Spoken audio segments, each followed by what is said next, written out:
watching out there, we really want you to go to ussailing.org/join today, and if your college team achieves 100% U.S. Sailing membership, you'll get to rock free 100% U.S. Sailing socks in your school colors. So go to membership@ussailing.org and they will make it happen for your team. So what are we expecting today? Well, we're expecting the tide to flood today, for most of the racing. The sea breeze seems to be connected here, like many towns. The cold water comes in with the flooding tide, and the sea breeze tends to follow. That's exactly what we had yesterday in the incredibly competitive semifinals that came down to the last race to determine. So we expect a westerly early in the day. This is a very localized place, so you cannot use the forecast from that forecast around, because it can be blowing 15 knots in the ocean and from the southwest, and the city of Charleston can bend that southwesterly right around from the west, and we've seen that happen several days so far. We're going to start out in that. We're going to start out in a little geographical westerly, even though it's blowing a little bit southwest off the coast. And then once the flood comes in here very soon, we are going to see the sea breeze come in 6 to 8, 9 knots, plenty of wind to get around these 18 races in both divisions. So we need to get 36 races in the next 2 days. With the current, that's a challenge. The race committee has just done a great job. But yes, 36 races in the next 2 days. Make sure you're tuned in with your friends if possible. Maybe at the office, you've got it on quietly in the background there. It's just spectacular viewing. We've got 3 cameras. We've got Colton and Corey on the water giving you the up-close views and the great face shots for you parents out there. So proud of your kids. And we've got Harry on the Yorktown here, protected from the sun, telling us what all to do over here. So it's been a lot of fun working with the Deegan Media Granite River Studios here for this week. So again, thank you U.S. Sailing for powering our live stream. Thank you to Gill. Congratulations to the teams that have done so well this week. And we look forward to the racing that's going to start very soon. So I'm John Rogers, and on behalf of everybody here at College of Charleston, let's get ready for some exciting racing over the next 2 days.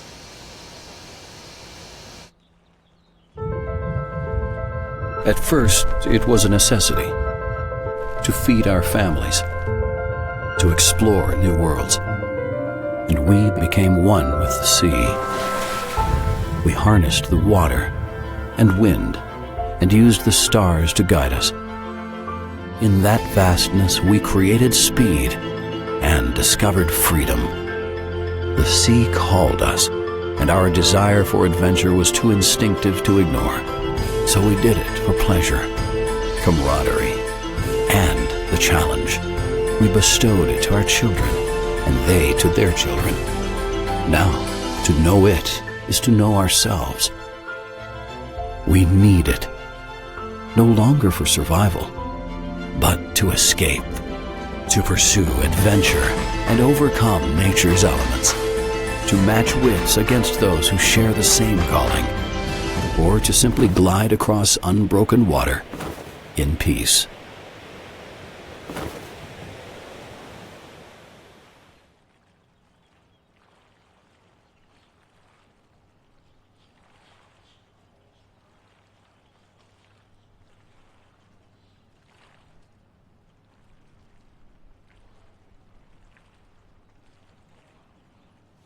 Test.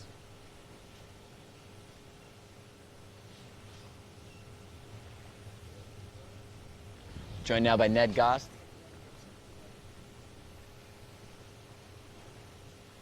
Welcome back. What great ads those were. I'm John Rogers here. So much fun watching U.S. Sailing ad. That's just amazing, seeing all those young sailors. And obviously the Gill equipment is just the best. I've been using it forever. So here we are. It is staying quite light. We do have the boats on the course out there, and there is just barely enough wind to sail. The current is going to be going from our left to right on your screen there, and looking across the Cooper River there, just to the right of downtown Charleston. We're sitting on the USS Yorktown here, the historic vessel that you can visit when you come here. I highly recommend it. I was just inside on this Memorial Day week. I keep walking through, and just so inspiring just to see the people that flew these aircraft and invented all the systems on this ship, and it's just a remarkable thing here. So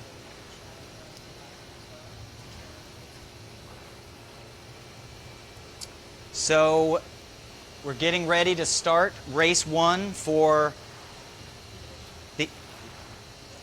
We are getting ready to start race one for the B division, and we'll start with the B division today.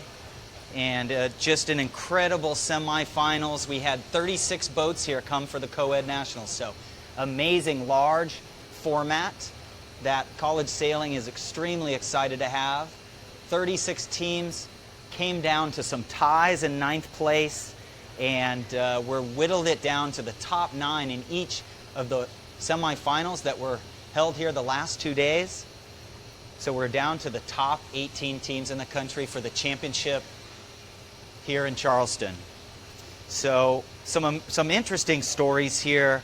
We've got some unranked teams that qualified. Just really excited for some of these schools. UC Santa Barbara, they didn't make it last year. They just missed. Brad Shopper's done a great job there. Unranked going into this event, they did take the 9th place in the Western semifinals. So congratulations to them. Kings Point, unranked all season. The U.S. Merchant Marine Academy really peaked. Man, what did they get? They got 4th place in their qualifier. Great job by them. I had a great time talking to them. Yesterday, a couple of Coronado sailors have gone out there recently who they knew, and great to mix stories up and find out about some of those kids. And then the other one, Alan Capetti out there with the University of South Florida Bulls, also unranked. They were mentioned before this regatta as honorable mention. Unranked, and what did they get? They took 8th in the Western semifinals. So that's what this is all about, mixing up the teams, seeing some upsets, a couple teams that missed out, that obviously disappointed. It really came down in that A division too. Dartmouth, actually, when the results were posted last night, Dartmouth was sitting in, I believe, 11th, 10th or 11th. And that was a big surprise because they were winning going into the day, so they took a drop from 1st to 10th. But then we heard about a protest possibility somewhere right before the racing ended, and sure enough, there was a protest by Dartmouth. There was a foul, according to them, at the windward mark on a tacking too close situation. So they were around here quite a bit last night, hearing that, and Dartmouth came out on top of that protest. Kind of eliminated my favorite team here. I have a lot of favorites, but I really love the Hampton team. I had so much time with them sitting around waiting for some wind the first yesterday morning, actually, for a little bit, and that is a very interesting team. At Hampton, you have what they say is 3 Italians and a Croatian. So there's the Italian connection from a few years back. Max Kuster is German-Italian, and another sailor on their team, Lebanese-Italian, and then they also have a Croatian. So they were kind of my favorite team. I had so much fun talking to these guys and hearing their stories about where they lived first and where they live now and how they didn't do high school sailing. So they were qualified early. I was so excited, and then I looked about 10 o'clock last night and I saw the results had changed, and Dartmouth squeaked in. I believe Dartmouth squeaked in on a tie. They finished 8th place in their qualifier. So here we go. The tide is going to be moving from your left to right very slowly. The westerly that I predicted is not here. This is a southeast breeze right now. I would not be surprised if they try to get a race off here, because it seems like the boats were able to make progress downwind against the current there.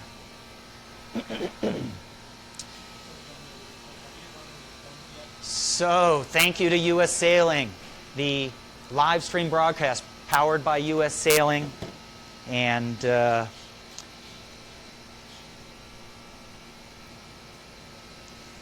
we go.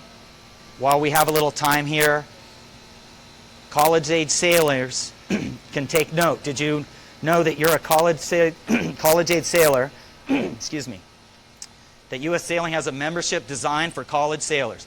A 4-year individual college membership is only $95 and good for 4 years, 65% off normal rate. So you go to ussailing.org/join today and also get your free U.S. Sailing College Nationals t-shirt.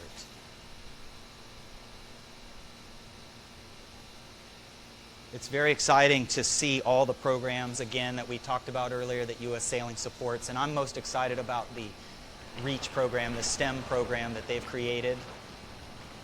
We had 2 students out in our Coronado High School that just got an award from the Optimist Club for their teaching of a 6th grade STEM class. Owen Schaefer is a rising freshman at Harvard. And Grace Yakudis ran that program with him, and Grace Yakudis was the Pacific Coast Conference finalist skipper of the year, woman skipper. She was a finalist for that as a freshman at USC. So those 2, not only very good sailors, but also taking up that STEM course, and interestingly enough, teaching it to middle schoolers. Don't know if you've ever had experience teaching middle schoolers, but it is quite challenging. I assume that would be quite challenging, even especially at age 18.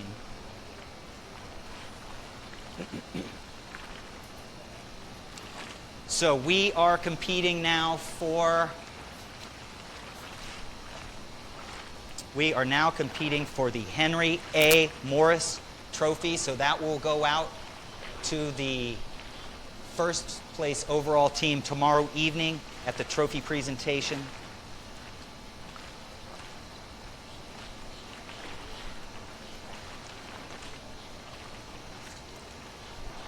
Yes, so we will cover those award ceremonies tomorrow night, Friday, Facebook Live. So make sure you are checking in there regularly to get the live posts and other information. Yes, so other things that will be going on at that trophy presentation. They will be giving out the Marlowe Ropes College Sailor of the Year. So they will announce the finalists and then distribute that award. And they will also announce All-American Skippers and Crews, and they will announce Honorable Mention All-American Skippers and Crews. So here we are. Very good. Welcome back. We can hear the whistles off in the distance here. If you're looking out there, the race committee boat will have a green flag on the back. That is the warning signal. The warning signal says we are thinking about doing a race. Great. Thank you, Adam. Adam Burke doing for you all day today. On occasion, you'll look on the side. That is not what place they in. That is your school's sail number. So take a look at them now. And thank you, Adam Burke, one of our interns here who's doing a great job with our graphics.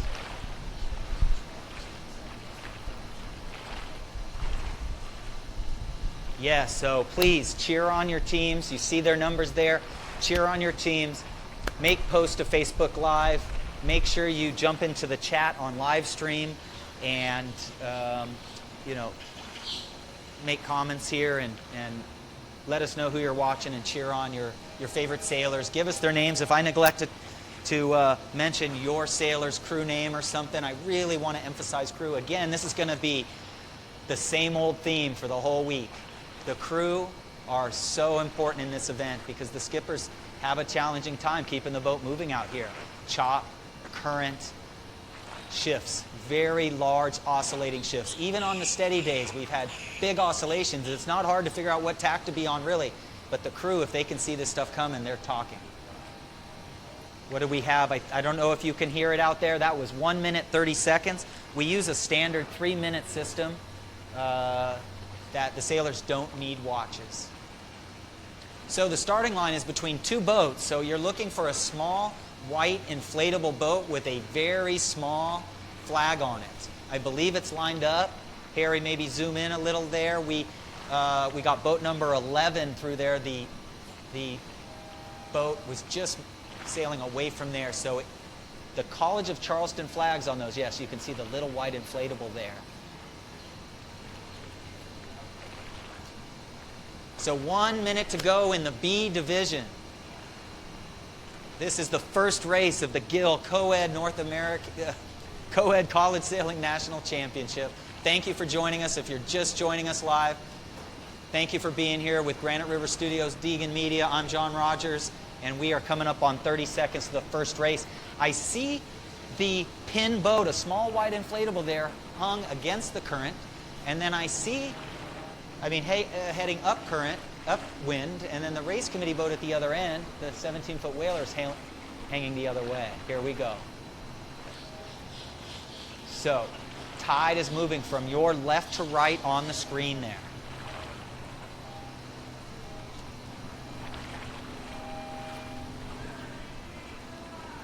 So George Washington over early in 7 at the pin will jibe around.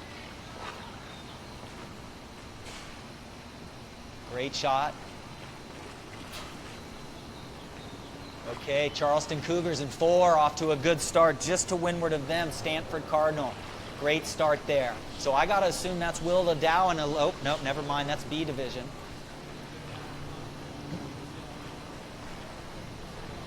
Okay, so Stanford Cardinal felt like maybe they were getting just a little squeeze and that they were crossing most people. There you go, you can watch the crew there flatten the boat.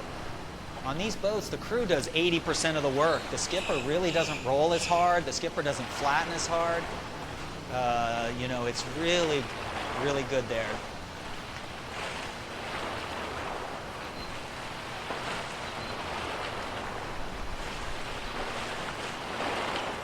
Looks like Brown buried a little there in boat 3. The amazing thing is Charleston could be in top 5, and Brown could be 17th right there in boat 3. So Charleston in 4.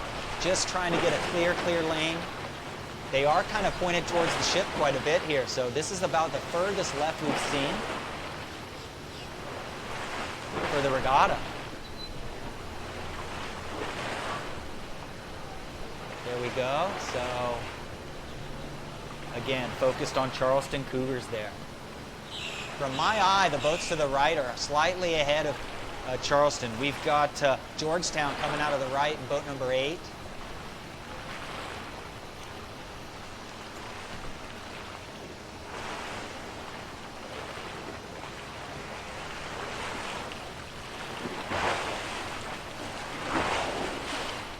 Excellent tack, Roger Williams. You see how the boat squirts? That was just an absolutely spectacular tack. So I know, kids, you're in school. I know you shouldn't be watching this during school, but I tell you, you got to watch the replays at the very least. This is how you learn. Watch the very best. College sailing is a lot higher level, and it's mostly because of the crew development. The crews are just so trained up at that college level. But the level of sailing is so high. There you go, Georgetown in 8. Beautiful shot. Boston College in 1. That's probably trying to get up the names here. So, the names are not up yet. If you go to collegesailing.org and look up tech score, you can get it there. There's Charleston in 4, just slightly behind Georgetown and BC. It looks like he's going to go ahead. Charleston's going to go ahead. Oh, there we go. Conservative move there from number 8.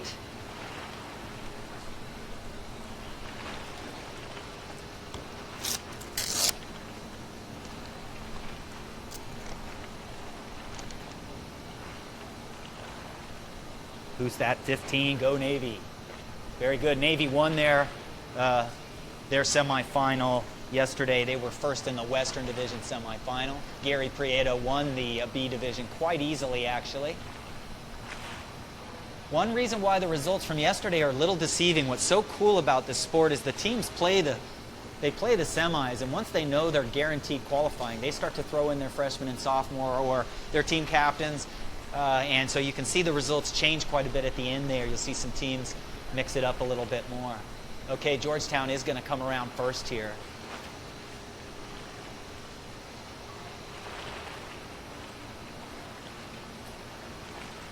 Sean Segerbloom right there. Had a good day yesterday. I think Sean was 5th in his semifinal in his division. Again, shout out to Sean and his father, Mike. Mike is a one-man committee in the state of California, Southern California Youth Yacht Racing Association president. He is the director of Sailing and the director of the U.S. Olympic Sailing Center in Long Beach, California, where the Olympic team trains quite a bit, you know, a couple months a year they're out there, because Long Beach is, other than San Francisco, really Long Beach is the breeziest, best place to sail in Southern California. There you go, Charleston conservative, nice job. They just played it safe, did a few tacks, rounding in the top 3. A big rule in college sailing, anything in the top 3, just like a first. So you don't protect third, you still strive for first, but at some point you start protecting third because you count those as first. Anything in the top 3 averages out a bad score. So the sailors are going now with a very slow 0.3 knot current pushing them forward, so that's decreasing the apparent wind. So the sails will have a hard time staying out. So you'll see quite a bit of heeling to leeward in these conditions just to keep the boom out. Oh, a little puff there. When you see them sailing flat, in the reach mode, when you see them sailing flat, that means they have a little puff. Now, when they go wing on wing, obviously the crew just holds the boom out. So there's BC right there. I can tell you who sailed the qualifiers, so we can at least get some names out there. Yeah. Harry Capel, a senior, was first team all-conference this year. Maybe Madeline Loosebrook there. I don't know the kids well enough. I don't get to see their faces very much. There they go. Nice roll job there to stay on clear air. Now a big decision coming up. We have to decide, has the wind shifted? Right now, everything looks like the wind is the same. The current is sweeping them into the gates that are off to our right. So they're actually going to get to this buoy relatively quickly. And then they have to decide which buoy is either up current or upwind. So the gates, if they're not perpendicular to the wind, the straight line between the 2 gate buoys, if those are not perpendicular to the wind, then one end or the other is further upwind. So they are trying to figure this out. If the wind was coming at us from the shore side across the river there, then we would round the left gate. If the wind was coming here from the Yorktown more, which it is right now a tiny bit from the southeast, they would go to the right gate. Let's see what happens here.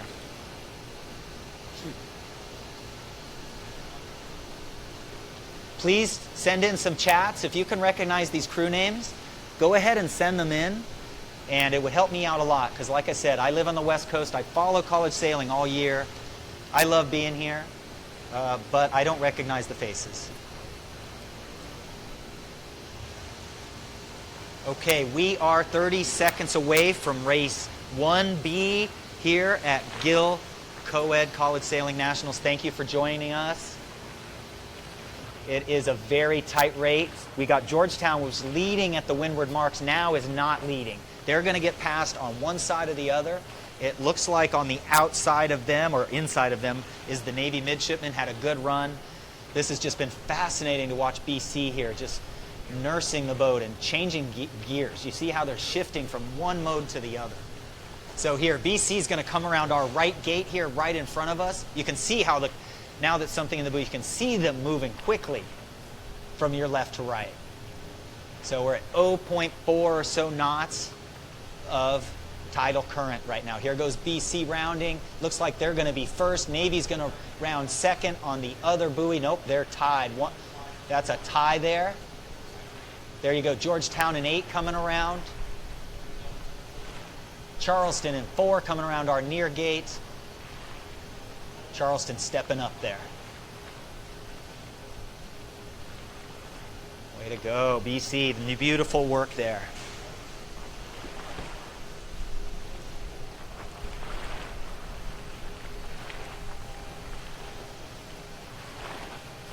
Yeah, some of the boats coming around the other, and Roger Williams there in boat 10. Tufts had a great regatta this week, the last 2 days. They came around out there in boat 12. So Tufts took 3rd in the qualifiers yesterday. Great job by Tufts. Tufts was ranked 13 in the country going into this event. So they were, initial rankings were 12th, and then the May 4th rankings, which you can find at TechScore for team racing and women's and fleet races and rankings at TechScore at collegesailing.org. Beautiful tack there. Very good. So who sailed B division for George Washington yesterday? Kai Forsecki. Great. I coached Kai in 29ers. Great student. Very competitive. Very strong. Loved coaching him in the 29ers at the U.S. Youth Championships, ODP Clinic. So really fun to watch Kai. Kai got second team all-conference this year.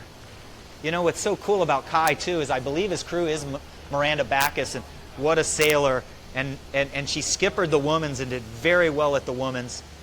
And Miranda Backus not only skippered the women's, but I believe she crewed in the team racing and crewed in this event. I don't know if there's anybody else who did double duty that way. So very impressive. Miranda, looks like Miranda is a rising senior there at George Washington. Beautiful roll tacks there. We have a tiny bit more pressure there. I don't know if you can tell, but nearest the Yorktown, near Ned Goss and the orange boat there, a little glassy. If you look outside, there's a little streak of dark water. That's how we see the wind. If you wear some good sunglasses out there, some Hobies, some Canons, some Maui Jims, whatever you're wearing, you can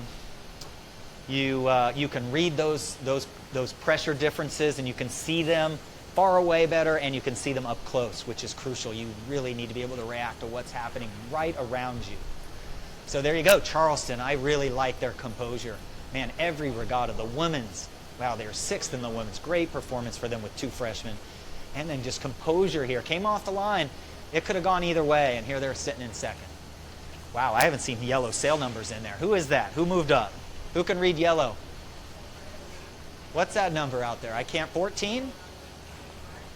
So we have a new 3rd place boat. I can't read it. Those numbers are hard to read. Stanford coming around in boat 11. Nice job in 4th there. Now the leader's going to sprint away a little bit here as they jump into the flood. Everybody behind them is going to lose now, but they're going to gain the same distance back, approximately, depending on the wind, when they get to the when this reverses and the 1st place boat starts to buck the tide back up. There you go. 15. Beautiful. Navy. There you go. Oh, Georgetown's dropped down back a little. Dartmouth, very good. Lucky to be in there. Won that protest last night. Really good team there. Hector Guzman there, Hobart. Okay. I believe we might be jumping back to the A division here just to see that start that just happened. It's actually on its way already. They're sailing the FJs. You're going to see Gill on the FJ A division. So today the A division will be in FJs with the Gill on their sails. You can see through this B division, you can see the A division now coming back up. So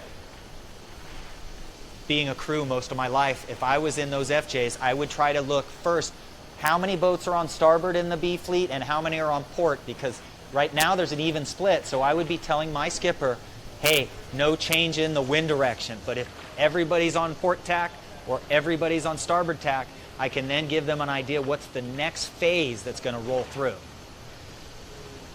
Here we go. You're going to start to see the A division with the Gill on their sails. Going upwind, they're bucking the current in the FJs. Those Z420s are going to go down to the gates one more time and then back up to the finish line.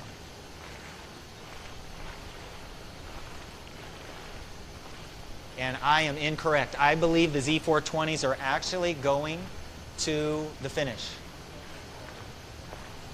So this is a W3, 3 lappers.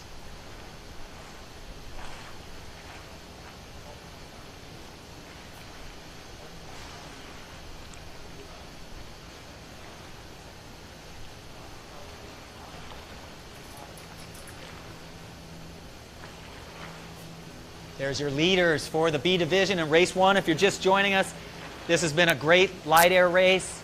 Light flooding tide going from your left to right. BC has put on a show for you folks. So please let us know who that crew is. I wish I knew. Maybe Allison Ferreras, a great sailor. And they have put on a show for us. Oh, there we go.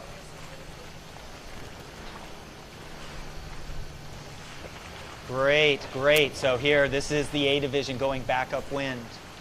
And it looks like the boat's on the right again, just like the first race. 18 there on your left is going to be just behind the boats on the right. Here you go, folks. Look on your screen. You can find your team, their sail number. It's not what place they're on. That's their sail number. So Yale out there on the left in 18 is going to be, oh, we just cutting back to the finish. Yes, BC is going to finish there in boat 1, winning the first race. Great job there. Looks like Charleston's going to squeak in second. Stanford is really close in third. The finish line.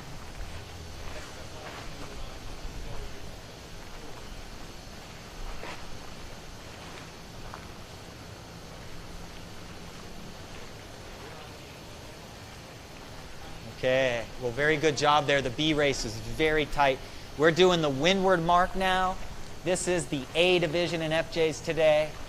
And boat number 11 is Will Ladow, the winner of the A division in the Eastern semifinal. Will, a San Diego kid, Conference Sailor of the Year.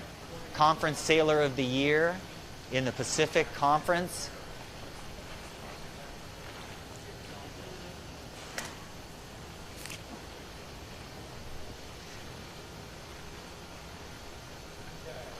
Yes, his crew, Catherine Booker, and she is a sophomore. She was a honorable mention 2016 All-American. She's been sailing a lot this week. Excellent sailor there, Catherine. Okay, very good. So 11 was first, 15 right behind again there. Navy having another good deal. Patrick Snow, Conference Sailor of the Year up there in Mesa. Also an honorable mention.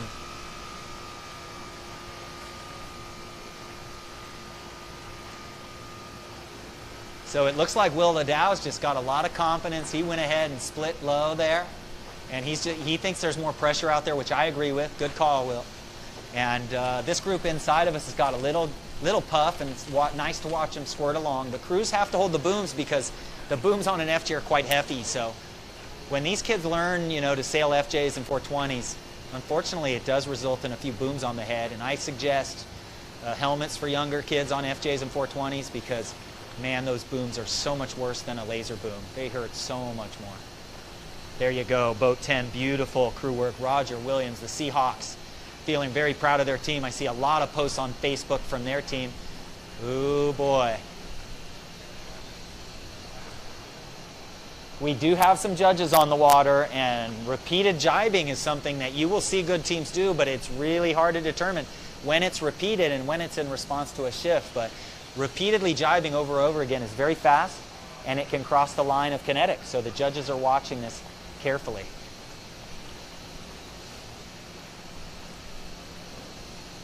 So now if you watch this boat handling, you're going to see it all looks very, very similar. And you'll see on the jibes, you'll see those booms just kiss the water every time. That's what they train it to do. That's the perfect spot.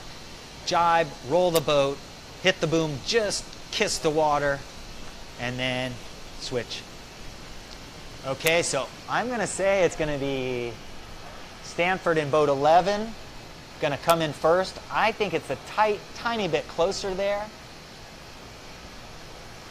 Boston College in there in boat 1 is, again, having a great run. Is this just fun to watch this BC Eagles team?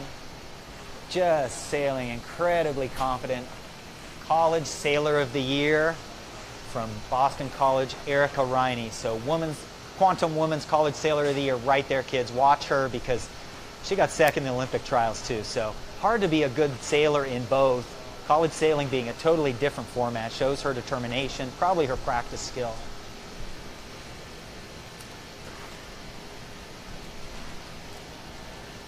Beautiful, beautiful rounding. Okay, I believe Allison Ferreris is crewing for her, 2017 graduate. So she's graduating now. She's All-American Crew 2016. And this year she's already got second team crew all conference.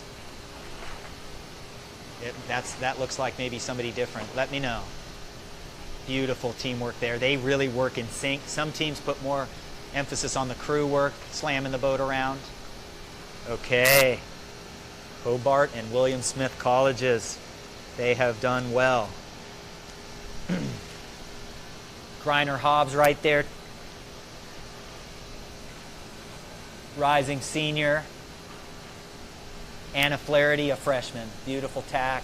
You know, Griner's been accepted to the prestigious Governor's Cup Match Racing National Championship out of Balboa Yacht Club this summer. So that is essentially that is the World Match Racing Championship, because it gets all of the top ranked sailors, including Sam Gilmore, a 20-year-old 9th ranked mass racer in the world.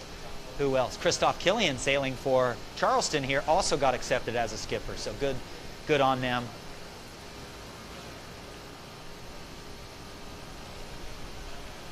Okay, Erica Reinecke, rounding the right gate in front of us, has taken the lead and is easily ahead here.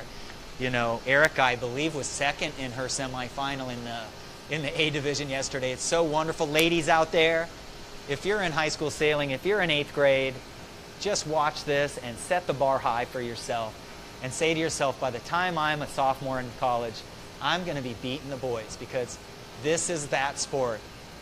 This is that sport where every year we're watching more and more women get out there and put themselves through the rigors of skippering in high school, jumping out of the crew roles that sometimes people like to, you know, you get these great crews at a young age and then they get pigeonholed right away and all of a sudden they don't get to skipper. I recommend don't let those coaches or parents pigeonhole you. Get out there and skipper when you can, on the way back in at the end of practice, on the way out to the race course, on the way into the race course. Get out there and skipper, and maybe you'll be just like Erica. Okay, so Stanford Cardinal looks like they're going to round second up there at the mark in boat 11. Yeah, just below them, not too far back, 13 is Coast Guard Bears. Again, Coast Guard, the only team that has 2 women skippers in the Coed Championship. And I don't know how many times that happens, but that is so exciting to see 2 equals, essentially. Nicole Barnes and Dana Rohde out there. And, man, they have been sailing a lot. They have been sailing 10 days in a row for those 2. I believe Anna Morin, what is she going to be? Rising junior, maybe? Anna Morin, second team NISA this year. And I believe Maddie Ekin, a freshman this year. Okay. Yes. Excellent, excellent. So, Erica coming around the mark.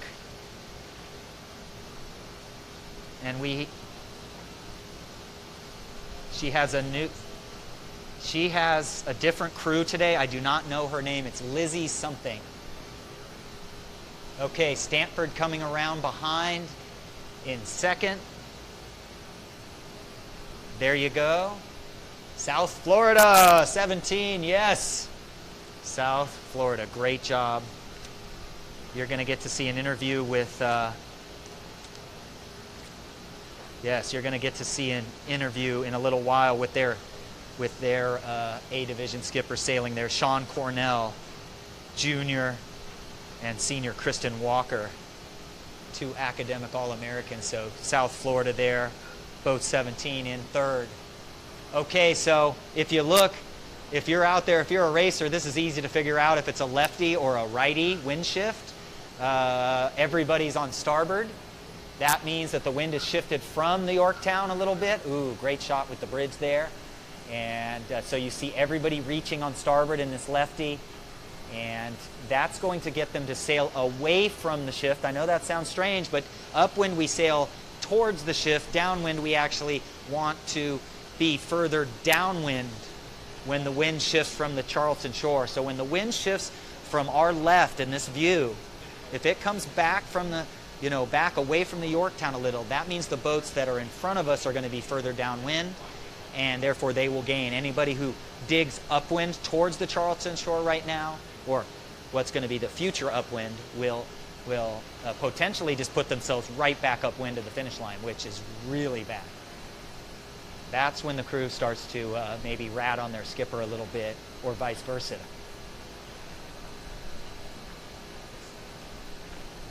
BC, boat number 1. Nice 35-second lead. Stanford Cardinal in 11. South Florida is getting a little bit overlapped to leeward there by boat 9.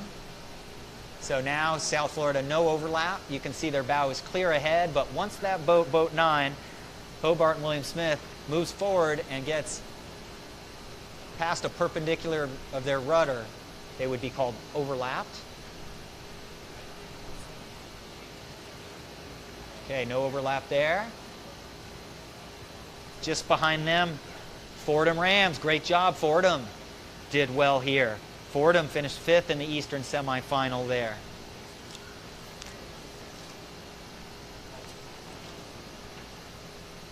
I'm going to say Alexander Taylor, a senior, is sailing for them. I'm just guessing. Amanda Stapp, junior, possibly crewing. Again, I haven't seen the names up yet. It hasn't gone up yet at the website, so I am steering blind over here. I really want to recognize names, but they haven't posted them yet. So Erica Reinecke gonna win the first race. The finish line there is going to be between a white ball and not that orange boat.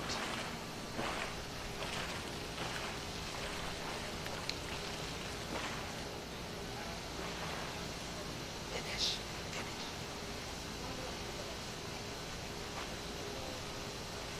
Yes, so Erica's going to finish there very soon.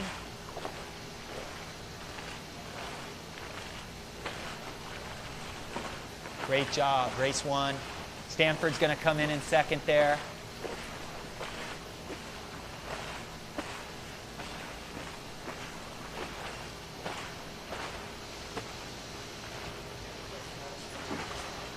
Okay, there's one buoy on the that is the finish line. You see the College of Charleston flag on the white boat and that white buoy. There you go, Will Adow. Nice start to the event. Right there for Will. Yes, BC, 2 bullets to start the Gill Coed National Championship. Incredible. Will Adow, you can see the finish line there between the white inflatable and the white boat. It's neck and neck. South Florida's got that for sure. Just behind them, Hobart and William Smith Colleges. Yep, there you go. George Washington, good job in 7th. Oh, there we go. Patrick Snow does not like 8th. Come on. Let's go, Patrick. Switching back to the B division, they're in the Z420s. These are great conditions for the Z420s. They're different than a Club 420 in so many different ways. Much lighter, tighter jib sheeting angles, just stiffer, better hull shape. So these guys are really loving these boats. They really roll tack well on these things. So the B division is in their 2nd race of the day. Looks like the boats on the right again are going to have a slight lead. They are bucking the current right now, folks. So the tidal current is moving from your left to your right. So they are bucking it. And what that does is that decreases the apparent wind equal to the strength of the current. It's 0.6 knots flooding right now from our left to right. So they have 0.6 knots less apparent wind. They're pretty much even angle going into the current, so no different in the apparent wind on both tacks. If you're sideways to the current in light air, light air, you will get an apparent wind header on those perpendicular to the current angle tacks. But right now, both tacks are 45 degrees to the current. Okay, 13 there with a nice lead, Coast Guard. So that's going to be Dana Rohde. She looked very loose and confident. I really love the attitude of the Coast Guard team. They have a perfect combination of, they just are very serious but easy smiles at the same time. There you go, 6 out here on the left. Fordham, very good. Fordham's going to do well here. Surprise, surprise, BC just swinging in behind.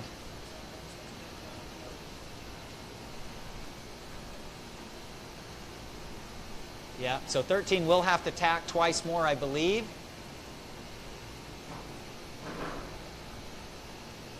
Nope.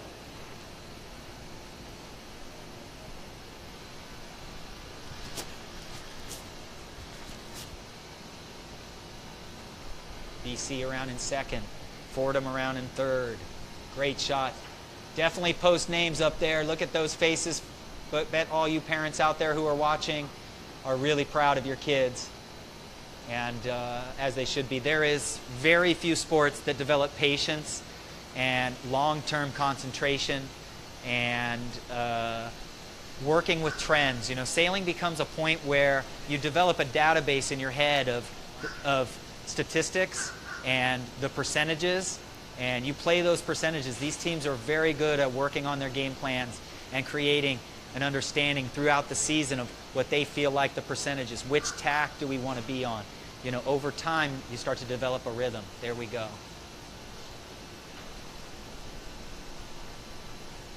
Yep, so I believe the tide is very weak inside here. It is, where I'm reading, the tide is further out in the channel.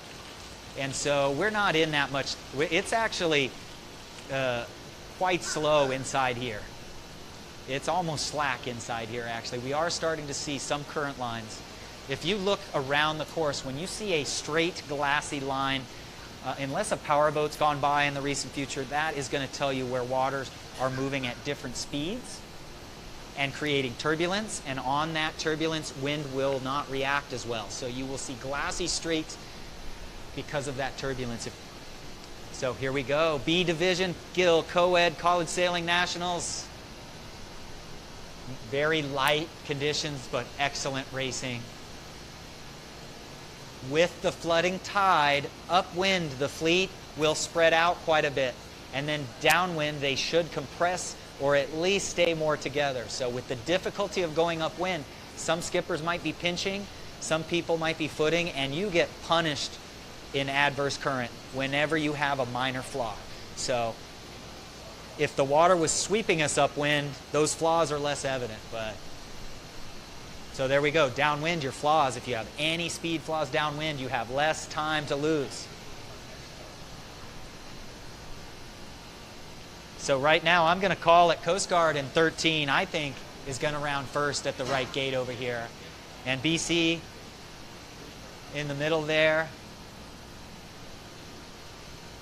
BC and Fordham kind of locking each other up a tiny bit. So Fordham is what's called the slow death position out there. Even though they're not being blocked by BC, they're lined up with the boom, and that can be bad air. There you go. There's my boy. Kings Point, the U.S. Merchant Marine Academy. I believe that's Garrett Lawler, freshman.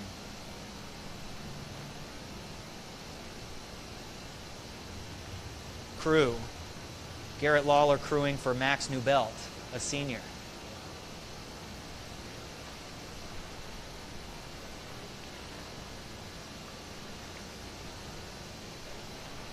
We will be getting to this gate very quickly here.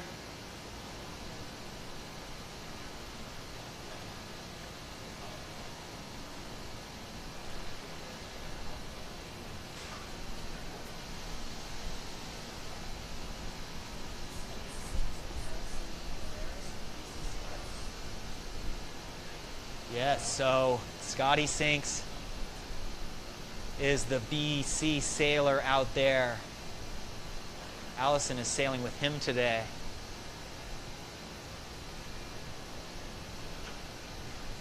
So been fun to watch Scott Sinks out in San Diego since age 6, sailing Naples Savage. Started racing Naples Savage at age 6. Comes from a long, double generation. You know, the grandfather just did the Dutch Shoe Marathon out there. If you've heard of that race, it's a long distance race in a Naples Savage. You carry your bailer in your mouth a lot of the time on that race because you're out in the north of San Diego Bay, and if it's breezy at all, you're bailing about, you know, it takes 2.5 hours to do the race, and so his grandpa did that race a couple years ago. So fun to watch Scotty, best six-year-old roll tacker I ever saw in a Savage. There you go, folks, race 2B. Follow those numbers. Those are the numbers on their sails.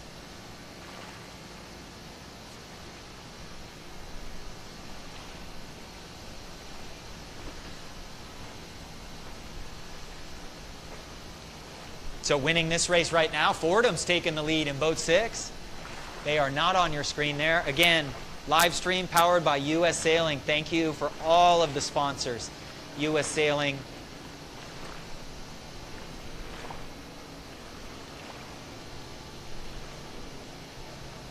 There you go, Fordham in the lead there. He's just going to set up underneath, and it does look like somebody had a piece of him there. So the theory there is don't go ahead and cross all the way. Go ahead and go underneath. And Tufts Jumbo's tacking away there. All right. There you go. There's the outer dock. And that's where the teams are sitting to do their rotations. They're out of the wind over there on the hard left. So it did look like Georgetown had the lead there in boat 8. They had a piece of Fordham, so it's neck and neck with Fordham and Georgetown there. It does look like BC has dropped back to at least 4th.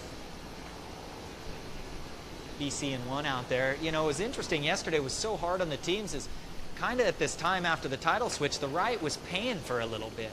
And then all of a sudden, everybody changed their game plan. And then all of a sudden, bam, the left was paying, and it was a drag race out to the left middle. So there you go, Georgetown there. Sean Segerbloom. See how the crew does a roll after the skipper there? That's more of the normal style. There you go. That was more of an in-sync roll.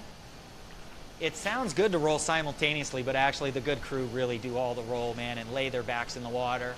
If they're not getting their backs wet, or at least their butts all wet, then they're not working. So that's really the test. You got to be getting wet as the crew in these conditions. There you go. Georgetown just stepped up. They got everybody on the left. You see them crossing BC out there. You see them crossing George Washington. So they're going to go out there, and then they're just going to come back underneath these guys. Yeah, so they're just putting those guys away. Make sure there's no threat for some weird westerly puff. And then they come back, and wow, that was just amazing how he can come out on the wind. That's when you know you've tacked well, where you don't have to press it all after the tack. You come out and you're on the wind. There we go. So we easily got Georgetown going to come into the weather mark on the ley line there. And here, yes. Yep, so there you go. We'll catch up with these guys in just a minute. Looks like Fordham's second out there. Looks like Jump Tufts and 12 is going to come around in third. And BC hanging in there. It's going to come in 4th with a nice puff. So they're gaining all the time in boat 1 on starboard, coming right at her face. Okay, great. We are sitting right on the line. Do you see the white inflatable there? That's called the pin end. And I'm thinking between those two flags, those Charleston flags there, you've got a pretty perpendicular line to the wind. So you see everybody spread out quite a bit.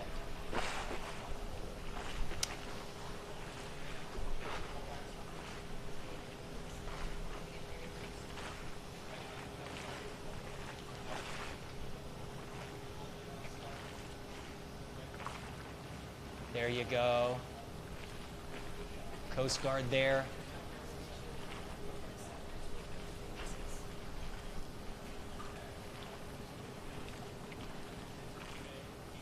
Yes, you guys can watch once in a while. It's kind of funny. Our production is just awesome. Sometimes the Yorktown with all of the different wires and metal and everything, sometimes these helicopters and GPSs all over and everything, sometimes all of a sudden our connector just goes on the blink.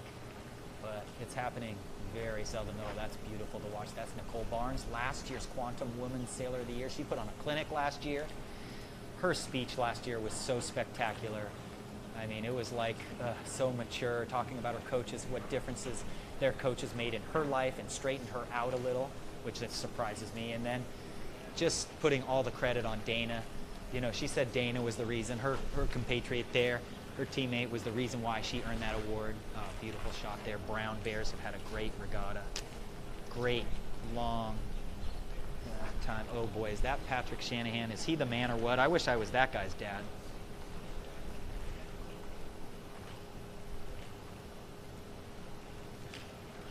I mean, these guys, they're such amazing kids. I'd take any of them.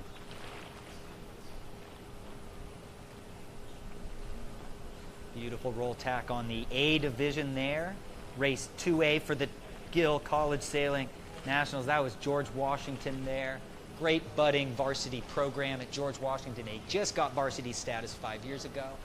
Ooh, BU. Yes, got a couple buds there cruising along. The Terriers, always a force to be reckoned with. Many years ago, Kirsten Kroc sailed for them, a Coronado girl, and now she is a SEAL team commander. Yes. So I know Kirsten's not watching this. She's somewhere in the Middle East leading a bunch of men. And Kirsten, just absolutely strong, powerful young lady that went to BU. And we don't feed many kids there from San Diego. But okay, great shot of the B division going downwind. Someone is well out in front, Fordham out there with the A division with the Gill on their sails. So those are the FJs coming upwind. Boat 13 there, Coast Guard, is not winning there. The winners are actually out deeper to our left on the screen, just to the left of our screen.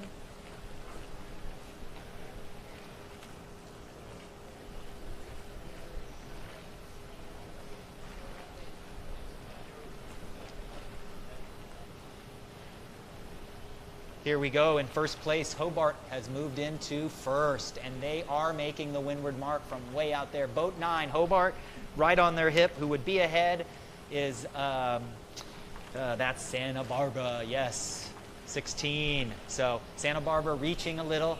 Boat 9 there, squeezing just a little to make the mark. They will make the mark in 9. They will make the mark in 16. 5 and 1, they will need to tack again. Dartmouth, the big green in 5. BC, Scotty Sinks.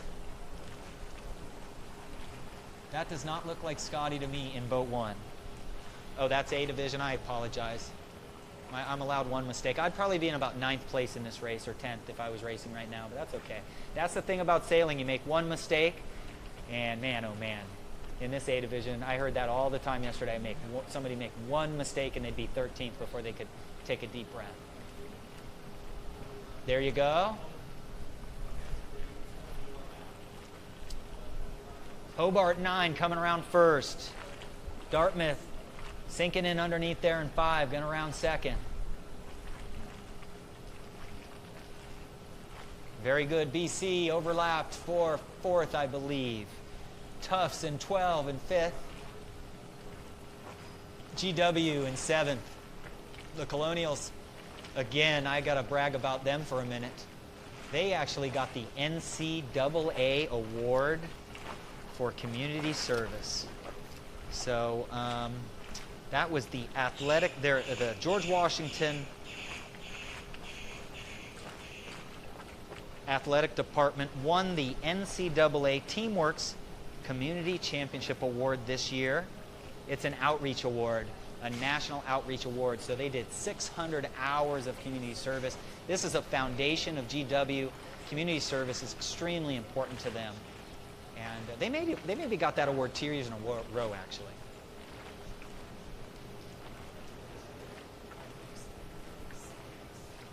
Okay, so we've got everybody going there. Not happy to show anybody in the back there, but Stanford Cardinal having a bad race this one.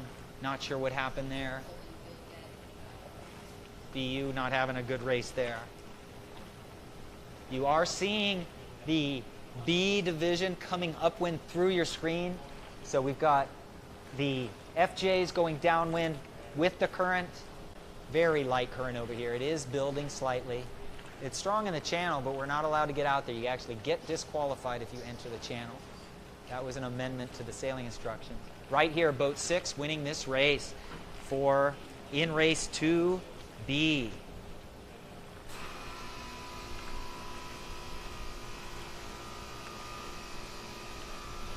There you go. Boat 6 there winning the B division race.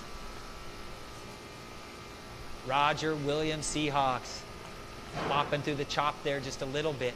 You know what? Boat number 4 outside is pretty bow out on 10. So, I think 4 might be second, way on the outside. Surprise, surprise, Charleston Cougars. My goodness. Charleston gets, 6th with 2 freshmen in the women's. And then they go out and they dethrone Yale to win the Laser Performance Team Racing Nationals. So yes, a nice gain by Charleston on the right. It is a race. You can't see Fordham on the left in boat 6, but it is a race. They are still ahead. But here comes Charleston charging in from the hard right in kind of the best puff of the day. That's a 5-knot puff. So we are getting lucky, folks. This little sea breeze is coming in because the cold water is coming in with the flooding tide. And so we are getting a little sea breeze. If we had an ebb tide right near here, folks, we would be sitting waiting to race. So here's the moment of truth, guys. It looks like Fordham is still going to be able to tack underneath here and easily round first. Charleston coming in on the right. Third's going to be Roger Williams coming in from the left in boat 10. Off your screen. Behind them in boat 2. BU's going to lay the mark, come in third, just off your screen to the right. Excuse me, finish. That's a finish. I should have known that. Mistake number 2 for my call today. I'd be in 18th right now if I was racing. There we go. That's the finish of race 2B. Obviously, folks, they're going to finish them upwind on the second of their rotation race because they're going to then be right at the dock there. Okay, so there you go, boat 10.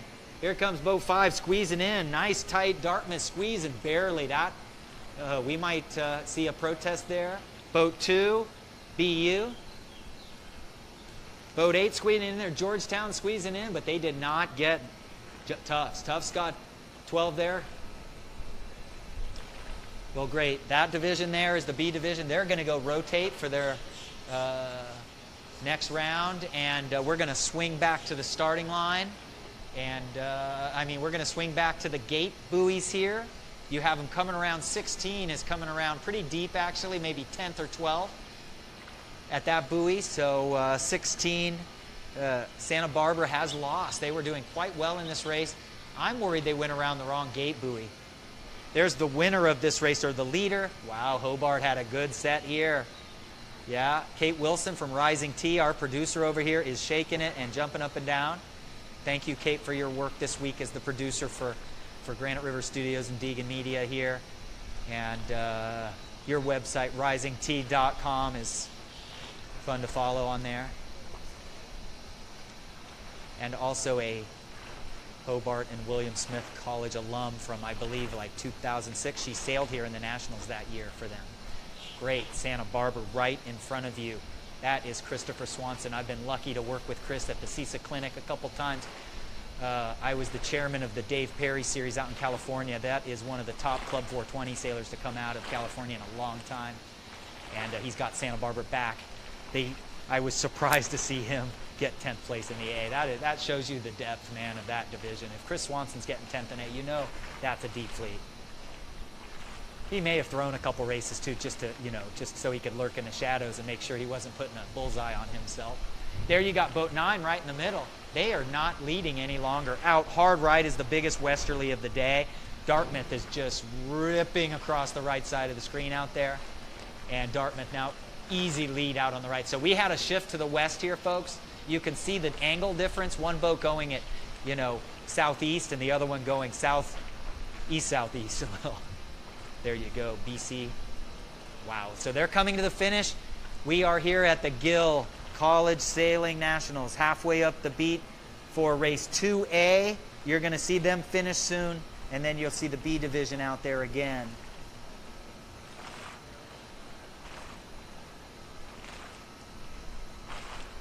Yes, folks, so if you go to collegesailing.org and click on scores, you will see that the scores are already in. Most of the names are getting filled in now. A lot of the teams are kind of keeping all of their sailors in a bag. It's not like they can decide, who's going to sail, so they don't put them in until they actually do it. So that's why we haven't had the names up. Great job, Jared, out at San Diego Yacht Club's webmaster, is the webmaster for ICSA as well, and he keeps this website a-humming. So go to the website and make sure you are following along here, getting your friends to watch.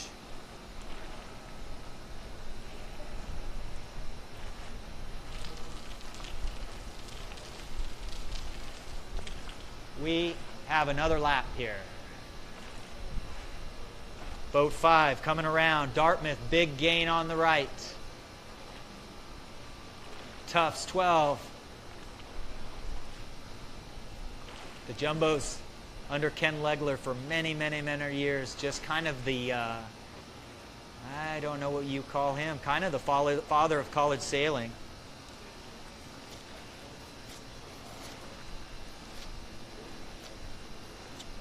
Great job by Tufts. Great job by Tufts over here.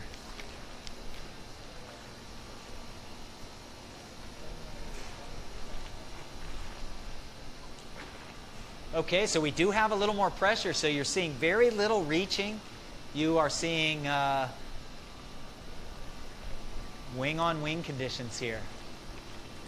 And you might not even see the crew holding the boom any longer. There might be enough pressure. You can tell once the crew lets go of the boom there on a wing-on-wing course, you know there's enough pressure to really kind of sail easily. The skipper can relax a little. You see the crew's holding the boom.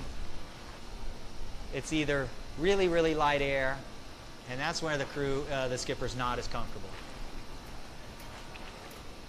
There you go, Coast Guard coming around there with a nice roll jibe. So did you guys notice that on the upwind leg, it was a right wind shift? So we had wind coming from that shore across your view there in our face. So a righty upwind made starboard tack lifted upwind. So a good crew is already talking 2 minutes, 1 minute from the weather mark, and you can see everybody anticipating that shift and getting on that righty. So if we're sailing starboard upwind most of the time, we're going to be sailing port tack downwind most of the time. So again, these crew are very sharp. They're thinking, and skippers are thinking about these things all the time.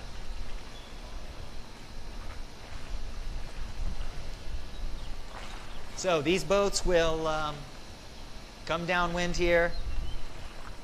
We are lucky to have Gill North America as our sponsor for the Coeds. They've been a long-term sponsor. And so Gill North America is just the leading brand, in my opinion, of technical clothing and sailing gear.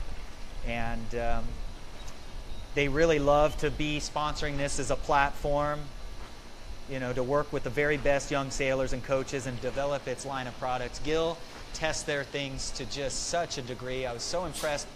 In 1997, I think I got my first pair of Gill long finger gloves for, I went to Medemblik over there racing the J20 something, J22 Europeans, and it was just icicles over there. And those gloves with the finger and the thumb cut off, but the rest of your fingers covered. I think I had those gloves for about 8 years. And so just great equipment. We're really lucky to have them. We're getting downwind here. Still got the same leader there, Boston College winning this race, I believe. No, I must have a wrong view here. I apologize. There's 6 and 7. Fordham in there. GW. Dartmouth still winning, yes.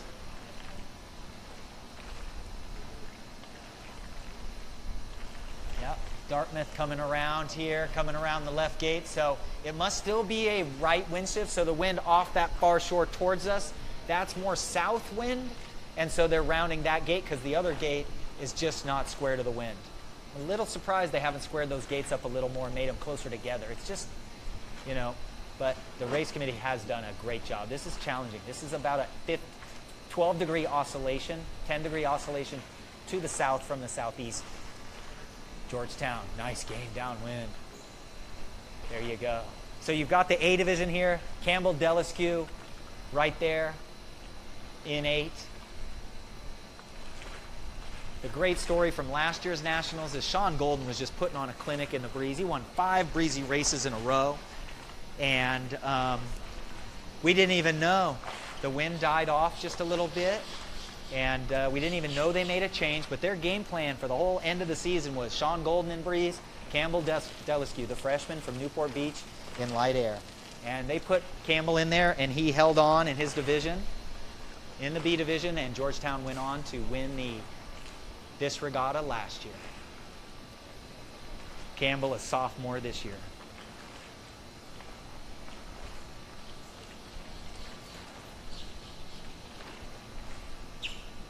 So for everyone out there, we are about 2 minutes from the finish line. U.S. Sailing membership. Make sure you go to ussailing.org and update your membership or join for the first time. you get an exclusive offer here. If you go to ussailing.org/join today and become a member of US Sailing, you're supporting all the great programs that they provide for us and support, and you will receive a US Sailing College Nationals t-shirt for free. So get out there, renew or join today. Show your appreciation for what US Sailing does with instructor training, STEM courses, judges, regatta support, just everything across the board. The Olympic Development Program, the coaches for the US Youth Championships, everything there. You can see we do not have a race in front of us. That is the B division now coasting downwind to get ready for race 3 in the B division. Will be starting in a little while here. You see the A division in the EFJs going from our right to left.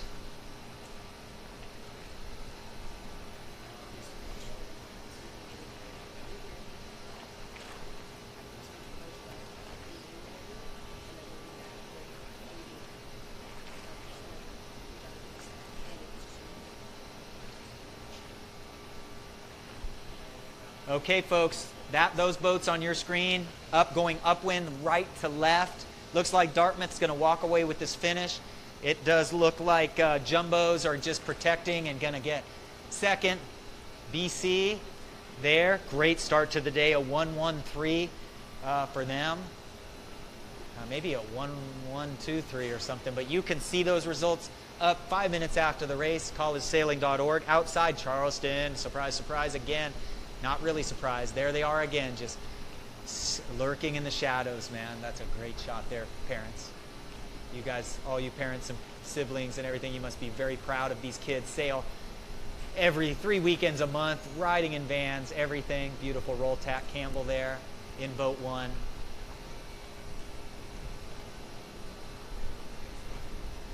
So Charleston is going to come in 5th. Campbell crossed there. Dartmouth crossing the line there. You see the flag and the white buoy for the finish line. So that's pretty consistent for start and finish lines. Small Charleston flags with white buoys. Yeah. Great. Dartmouth very happy there. Again, those are the sail numbers on your screen. There you go. Campbell coming in there in 3rd. BC in 4th. It looks like we had another change there. Hobart pops it back in there in front of Charleston. So Charleston lost two boats there. It was just the wind had squared up, but oscillated back, half again back to the left. Yeah, so here we're getting ready soon. We'll be going to the race 3B very soon. But in the meantime, we are going to have an interview over here. So let's send it off to our, talk to BU this morning, and let's send it off there. Hello, I'm John Rogers, here with Hannah Davis and Emily Walker, 2 sophomores from the Boston University Terriers. You guys are called Buds, correct, Hannah? Yeah, we're absolutely called the Buds. Very good. And so, Emily, you grew up in Cape Cod and Hannah in Newport, Rhode Island, Yep. 2 awesome places. What yacht club did you grow up in? What was your sailing path? So I started sailing when I was little, and I sailed out of Coed Yacht Club, and then I've also been coaching at Hyannis Yacht Club. Okay, so Coed Yacht Club, you just send a shout out to them if you get to see this. What an impact the club had on you. And then Hannah, what about you? What yacht club did you grow up? What was your path? So I actually grew up sailing on Narragansett Bay in Newport, Rhode Island, and in Narragansett Bay, all the clubs kind of work together to raise their sailors. So at age 7, I actually learned how to sail in Opties at Sail Newport, where I'm an instructor now. But when I started coaching, I started out at Newport Yacht Club. You can see my shirt here, and I spent 2 amazing years there, and that really, really helped me kind of, become the sailor I am today. And so, yeah, what?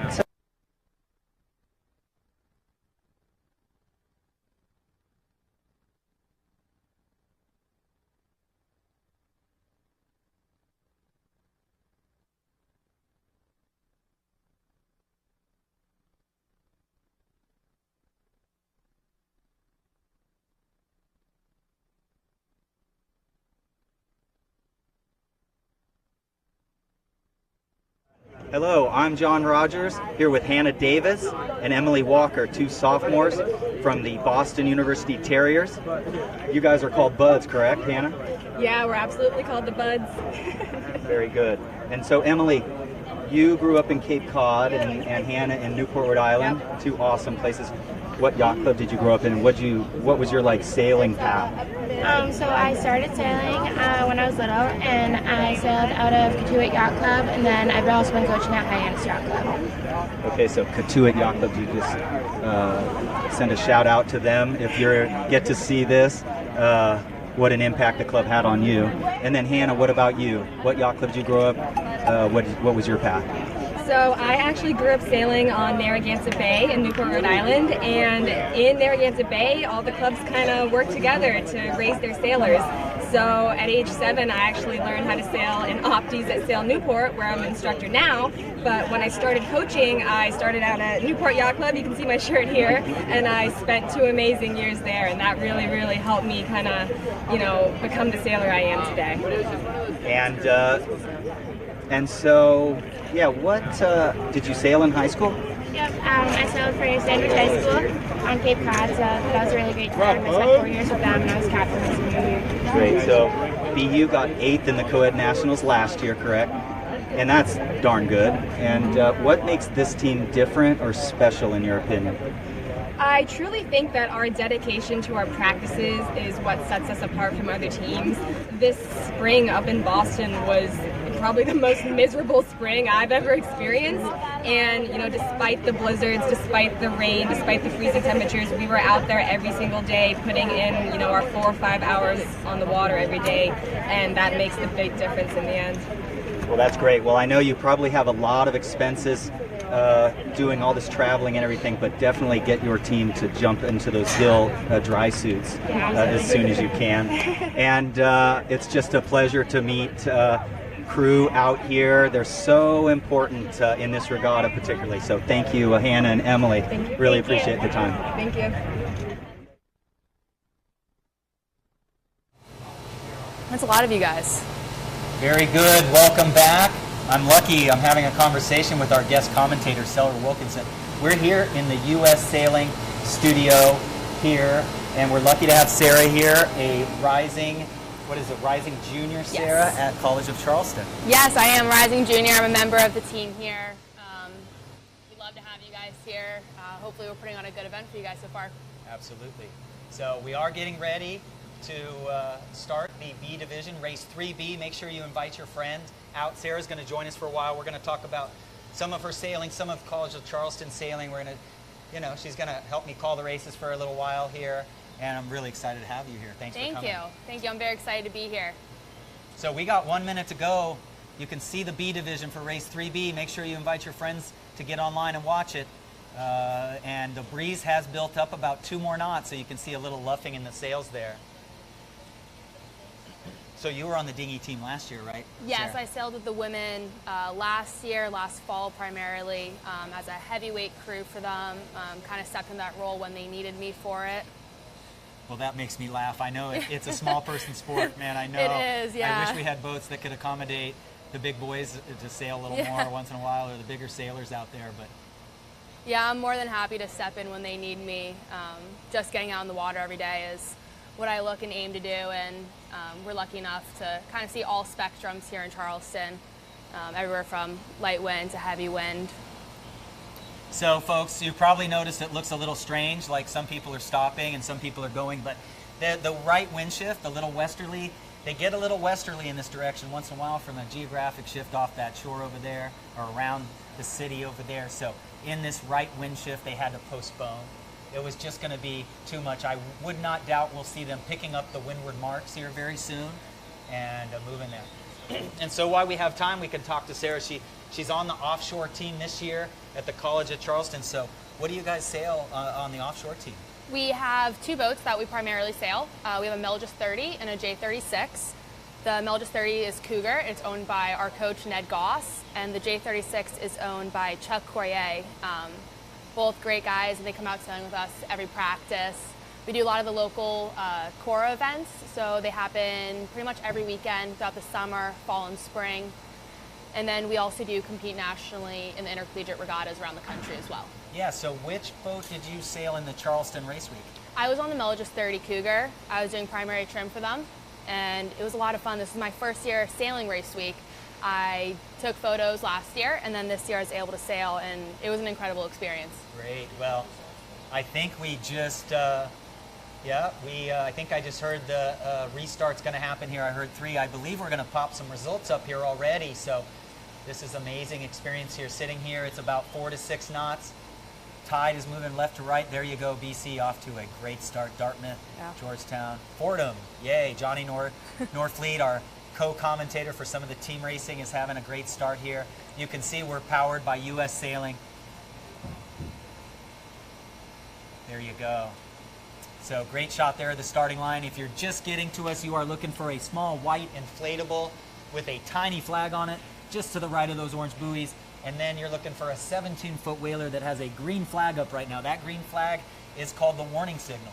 So from 3 minutes to 2 minutes before the start, the sailors are not going by the racing rules.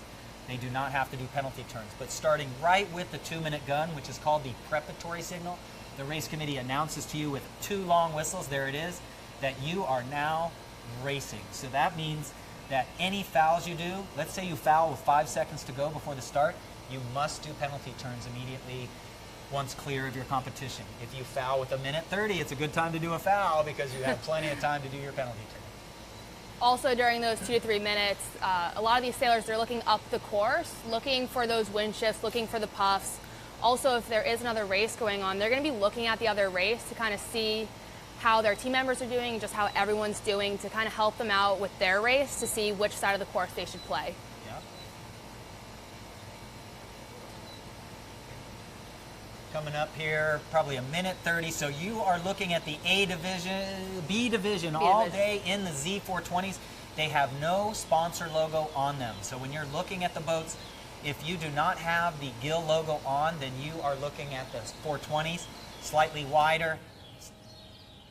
1 minute to go for that start. Now you are going to see the A division and FJs with the Gill on their sails going down when they are not racing right now. They are staying off the course, and they are trying to figure out now which end of the starting line is favored. They're looking at their teammates so that later they can discuss what they saw. That's what I love about these. You find that in between races, Yeah. the teams really discussing the tactics and strategies. Yeah, absolutely. And you can see right now on the line, it looks like a lot of people are starting to stack up. I think we just heard the 30 seconds there, starting to stack up at the boat, which gives some sort of indication that these sailors want to play the right side of the course. They're probably thinking that they're about to get a right phase, especially with that westerly that we just saw with the slight shift to the west there. Pretty much the lower end of the line, pretty vacant at this point. Well, here we go, folks. Watch the big rocks here. They'll turn down. They'll do the big mambo rock, and then they'll hammer on it, and that gives a big pump of the sails. And if you trim the main right with the jib slightly looser, the bow will head up as you romp down there. The main's bigger than the jib, so if you have the main in and you flatten the boat hard, you ease the tiller out of your hand, and the boat will spin up itself. It's better to have the rudder follow the bow or follow the stern swing than it is to actually push the tiller and the rudder against the water. And it seems that we had some people over early in this race. Yes, so that was Charleston, took a OCS here. They had to dip the line. Oh. Oh, I'm sorry there. I'm a little biased. I can't help it. And then looks like BC, surprise, surprise, off in 1. Who's that in 8? Georgetown in 8. I'm going to say they are in the upper top 4 or 5. There's 2 packs going, one out left, and we're looking at the one out left. I am sorry, we're racing 3 here. We've changed, folks. Yes. Stanford's in 12. There you go. Okay, looking out on the right there. You've got BU in 1. Oh, that's 7. You've got Georgetown in 7. It'll be interesting to see because this fleet kind of split. 1 definitely, sorry, excuse me, that was 8. Definitely going out left, tacking now. It'll be interesting to see how these kind of 2 sides of the course come together. As I said earlier, these sailors thought it was going to be a right phase, but going out to the right, from this breeze direction, it's going to come back left. You're going to have a left phase again, and this top left of the course can be very, very strong for these sailors. So it's only kind of a matter of being patient, waiting for that left phase to come in. Yeah, so if I see boat number 1 out there, that is BU winning from the right. So you called it a little right phase. Now we're going to see if our boat that's off the screen, 8, can come back in from the left late. But it looks like early in these races, the boats that have been crossing are this early right middle. Definitely. And this was similar to yesterday for a while until the current switch, but we've already had the current switch. So I bet you we'll see a left middle race here coming up in a little while. There you go. So boat 8 did not come out of this corner well. Yeah, not at all. They're going to be ducking here behind Fordham, which is easily 10th now. Probably 14th for Fordham. So, yeah, George Washington is quite deep there. So BU's going to take the first at the weather mark here. It looks like a run down to the offset. So you'll see that. Who are we looking at there? Is that HWS, boat number 10. Again, man, they are just sailing like champs here. They took 3rd in their semi. They've just come on hard here. Do they sail in current up there or something? I don't think No, they do. they're Don't on they a sail on lake. the Finger Lakes of Yeah, Geneva? yeah, they're on And Seneca who says Lake. current's hard to figure out? There you go, boat 2. BC up there. This is the A division and Z420. Spectacular little boats. I really love them. Got to see a little planing. Yeah, BU, they're kind of having to really poke it up. You Yeah, can see shooting their the mark. jib luffing there. Not just quite making that mark with full speed, but getting around cleanly. Georgetown in 7 there. BC in 2. This is going to be a tight little squeeze for 5 here. Yeah, they'll make it even if they have to shoot it. Shooting the mark is shooting up straight into the wind or close to it and letting the jib luff. There you go, Hector Guzman, laser sailor from Mexico City. I believe I coached Hector's father at J World San Diego or in some clinic in 1990. My goodness, what was that? 1991? So definitely aging myself. I started at J World in 1987. Wow. Yes, in San Diego. And then I had a charmed life, Key West, Newport, Rhode Island, and San Diego for like the next 3 years. Not bad. Rough. Yeah, definitely a rough life. There you go, folks. Live stream powered by U.S. Sailing. This is, even though it's light wind, it's really exciting racing. This A division, I would love to send out this A division out in some star boats or something and race the real star sailors. And I would not be surprised if you see a few of these kids cross some world champions, because this A division is about as quality a racing as you can get in the country in one design racing. Yeah, I mean, you've got Olympians out there, world champions, national title holders. You get it all in college sailing. Yep, watching A division out there, and it must be a right phase, huh? Yeah, and I think a lot of these guys probably want to jibe to get a little more current out there, coming down and looking out on the water. You can see a little more of still that right phase. If you look far out, Sarah, I believe is exactly right. If you look far out, you're going to see a current line that power boat is now going right through. But we do believe the current's stronger outside, and even if it's not, again, these teams play the odds. They learn what works for them over the season, and they will play the odds maybe to a fault sometimes.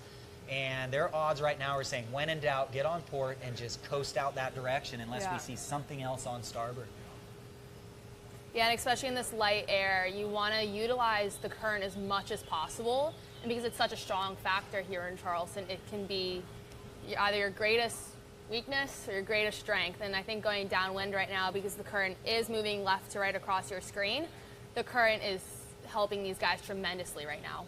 So I expect to see a jibe on that boat. I can't read the number on that boat. I think that's Who boat rounded 1, first? BU in Yes, boat 1. thank you. Good eyes. Good young eyes over here. You'd be surprised. Yep, so as a crew, what would you be doing right now if you were BU? Right now, I'd be just letting my skipper know the boats behind me, how close they are relative to us.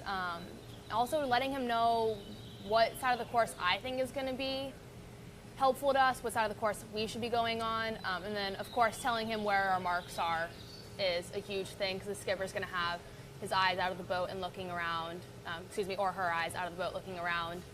So as a crew, you really want to watch your weight today, especially going around those marks and head back upwind. Weight is going to be crucial for these guys today.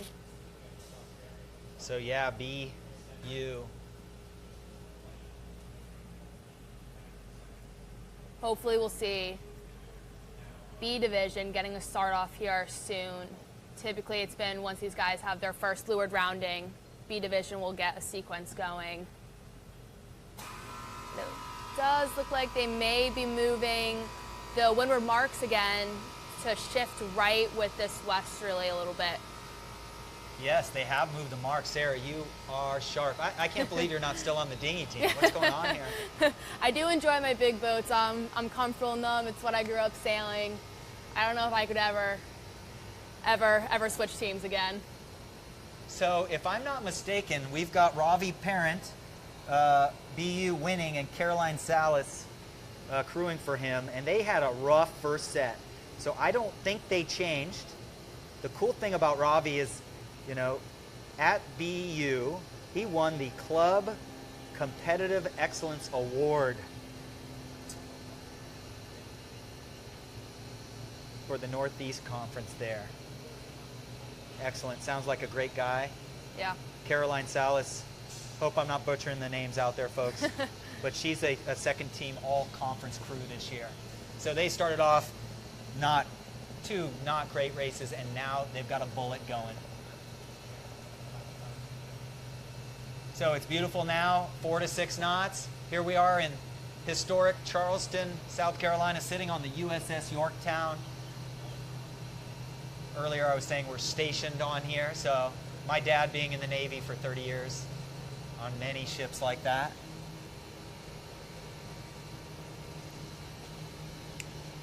Didn't hear that. So, BU out there. BU definitely kind of taking a lead right now with boat 10. Not sure who that is in boat 10 right now, but BU definitely kind of stretching their lead. They're definitely fast in this race. That is Griffin Rolander, one of my boys. He's been filling me in on a lot of information. His name will show as John Rolander on the websites, but it is Griffin Rolander there in Tufts. Griffin is a second team all-conference sailor this year. Not all the conferences have named their conference awards, but some have. Who's following up behind them in boat 7? That's Georgetown there. A historically amazing team there. Yes. I mean, always top of the pack, top of the leaderboard. And they are the Southern California connection. I could just list them off from there, you know. Jimmy Madigan, Campbell Deliscu, AJ Ryder. There are a lot of the SoCal The other Ryder fans. brothers there.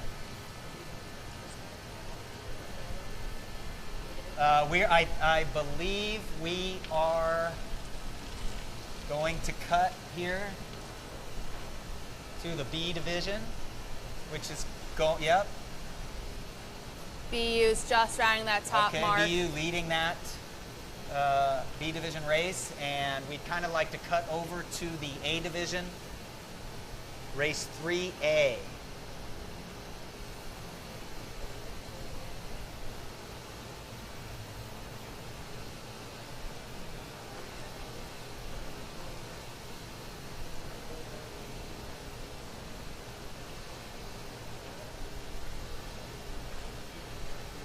Still here in the B division, that top of the fleet really kind of got spread out there. And as they go around that top mark and the current kind of starts to be helpful to them, they're going to really stretch away from the rest of the fleet. Okay, there you go. A division, the best sailors in the country, in my opinion, or some of the best, coming off the line, heading right at the Yorktown. It looks like the wind's oscillated back to the standard, kind of a standard direction. Maybe it's still a little right of it this morning, southeast. So we're probably pretty far south. The ship here messes with our compasses a little, believe it or not. So sometimes it'll read way off, so I haven't been using it because it seems to work, and then other times not. There you go. Look at that. Who is that? 9 up there. Roger Williams Seahawks punched off the line in 9. Up to windward of them, 12 Stanford Cardinal. You can't see them on your screen. There's 16 looking like they're doing pretty well, Navy.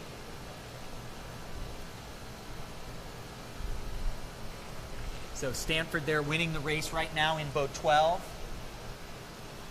Coast Guard in 14 right in your face. They are actually back, believe it or not. See how, I mean, that is hard to believe that you're in the same screen, but you're probably 16th right now. Yeah.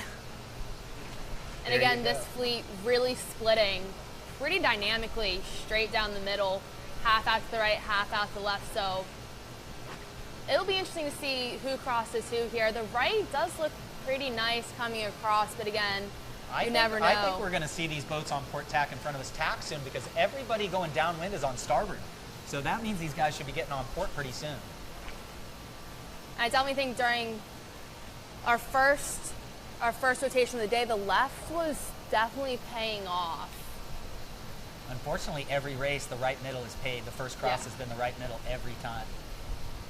So I think these guys just getting around the B division. You see the B division going downwind. The A division's just getting around that bad air. And I think you're going to see them start to step up, step out of there. I think 9 has taken the lead here from the left. I think Roger Williams there actually squeaked off Stanford there. And that was a pretty amazing showing there. They were quite fast. So the last boat on this left, you see on your screen right now, Hobart just tacking there, headed back towards the right. So we'll definitely be seeing these crosses in just a second. And again, this left fleet that you see right in your screen right now, they didn't want to tack and go through that B division. That's just all nasty bad air that they don't want to have anything to do with. Well, it's official, folks. The left is looking pretty good. I'm going to say that Martine Anderson there in boat 9 is going to round first. Martine had a bad first set, not great. Him and Rebecca Anderson, don't know if they're related, but I believe that's who's sailing for Roger Williams there. Yeah, I definitely agree with you on that. Boat 9 is looking very nice right now. And he's been able to gap out away from the Cardinal there a tiny bit too. 16, here's your little lefty at the end here that you've been talking about. Navy coming in tight too. So the current, bucking the current upwind is why the fleet is spreading out. If we had upwind current, everybody would round closer together, but this, when you're bucking the current, it exposes your weaknesses like we talked about earlier. If you're a pincher or a footer, you have a lot more time to have that cost you. So that's why you see that spreading out. And so upwind today, we're going to see some relatively spread out fleets, and then it should compress a little, maybe downwind. So here it is, light air, guys. That boat 7 there, actually Georgetown getting a piece of Stanford, and actually, like we called, boat 9 just crossing those guys and then tacking to round first. So this is going to be quite tight here. Navy, is he crossing? Yeah, that was nice and close. Here it comes. Oh, Navy, Navy. Navy, Navy, Navy. They're going to make it. Oh, boy. Patrick Snow, man, he was not happy with that 8th. I don't know if you saw him with the show. Oh, that's a classic move there. Take second, brother. Yeah. Yeah. A second is just like a first, man. Do not foul 9 by tacking there. Go ahead and cross all the way and round second. Especially if you didn't like your first rotation scores. You definitely don't want to risk having a foul there and then pushing yourself further back into the fleet. Hey, kids out there, if you are watching while you're supposed to be going to school, record that spot right there, because that is the latest move. Now that we're not allowed to tack inside 3 boat lengths, that move is developed over the last 8 years as the move. If you are crossing those boats, it doesn't matter how many boats you lose. You do not want to do penalties. Just cross them, tack on their outside, and let them go ahead of you. And that worked out well, because a second or third is just like a first. Yeah. Okay, great shot there, Harry. Harry up here on the Yorktown. Softball coach from New Hampshire, right? State champion softball coach, also world-class cameraman. So anybody out there watching, if you know Harry, we've had a great time out here. It's been a lot of fun working. He's given me plenty of advice, me with my inexperience over here doing television. So there you go. You can see everybody wing on wing there.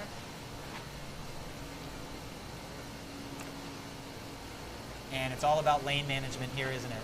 Absolutely. You don't want to have somebody sitting on your air going downwind, especially in this light breeze. It could just be deadly. You've got South Florida there. You've got U.S. Merchant Marine Academy. And you've got BC.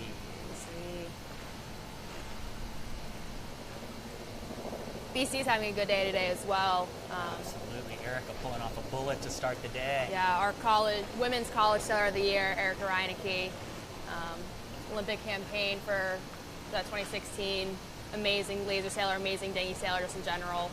Also did a lot of time on the Melgis 24. I sailed with Lucky Dog during their World Championship in Miami.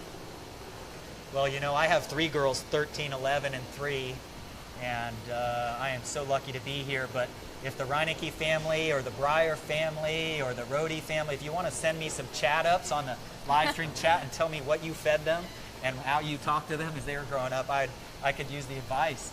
You know, I just, these girls are so amazing. Yeah. They would be, you know, I'm not worthy. They'd be whooping me in this if I was sailing right now.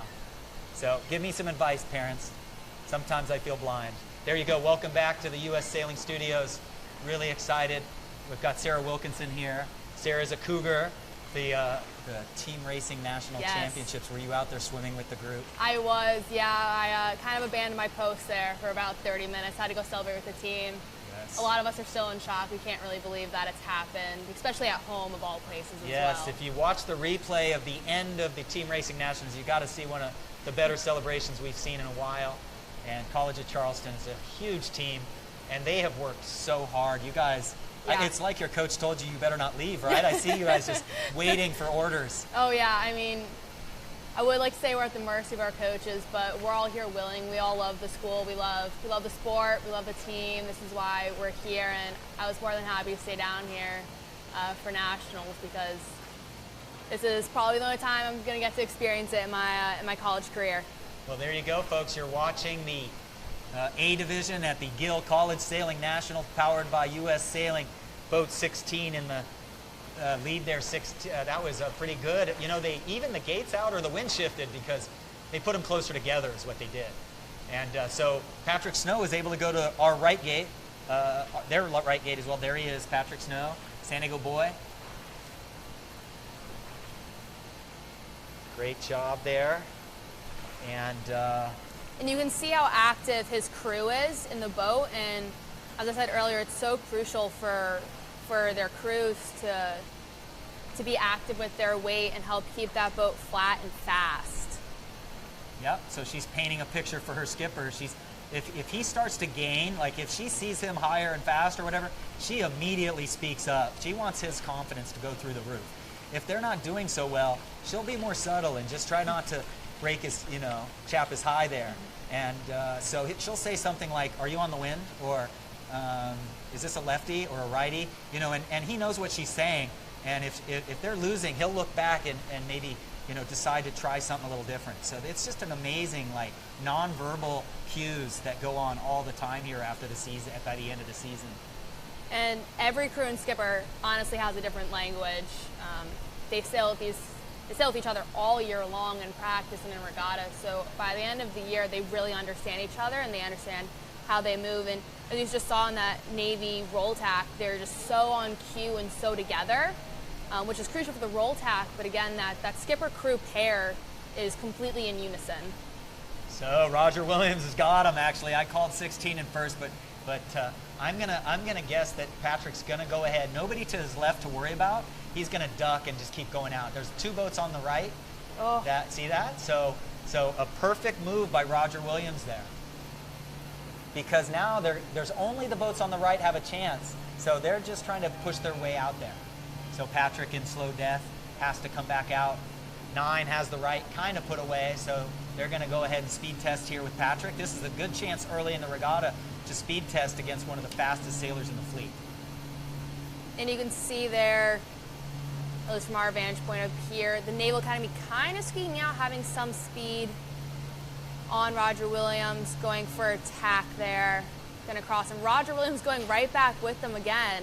These guys kind of engaging a little bit of attacking duel going upwind. Well, their crews were telling them that 7's gaining. Georgetown is heated up on the right a little. And then that all went right back away just as we were talking. So we're about 1.5 minutes from the finish line in race 3 in the A division, and it looks like Roger Williams is going to sail with that. Navy's going to take second there. Georgetown's going to take third there, and we're going to go, I believe, right back to the. Okay, and boat 7 is going to take. That's Georgetown. Boat 18 is South Florida. They look like they're in a dogfight. with Brown there in 4. Thank you. So the A division is going to go around again. So what we must be doing, yeah, okay. W4s, I think, W4, is what our PRO Ryan Davidson is running for most of today, is those W4s. Yeah, so now I'm starting to figure it out. W4s in the first, W4s in the first race of each rotation, and then a W5 to finish upwind for the second race of each rotation. Yeah, because after they finish with that W5, they can sail right in to our rotation dock along the outer wall. Yeah. Oh, we are so lucky. The tidal magnitude of the tide today is like the least of the month or equal to, so we are very lucky. Thank goodness. Yeah, during the full moons, the king tides, it's just... Yeah, during team racing, man, we had like 6.6, full feet difference between high and low. Now it's down to like 5.2, so that is an enormous change. Yeah. It's like 50% of what we had during team racing. And during high tide, actually not most of downtown, a lot of downtown floods too during that high tide. Charleston's a very unique place like that. Wow, Yale, we haven't called Yale much today, and they just squeak around there. That was very close. Brown in 4 right behind them.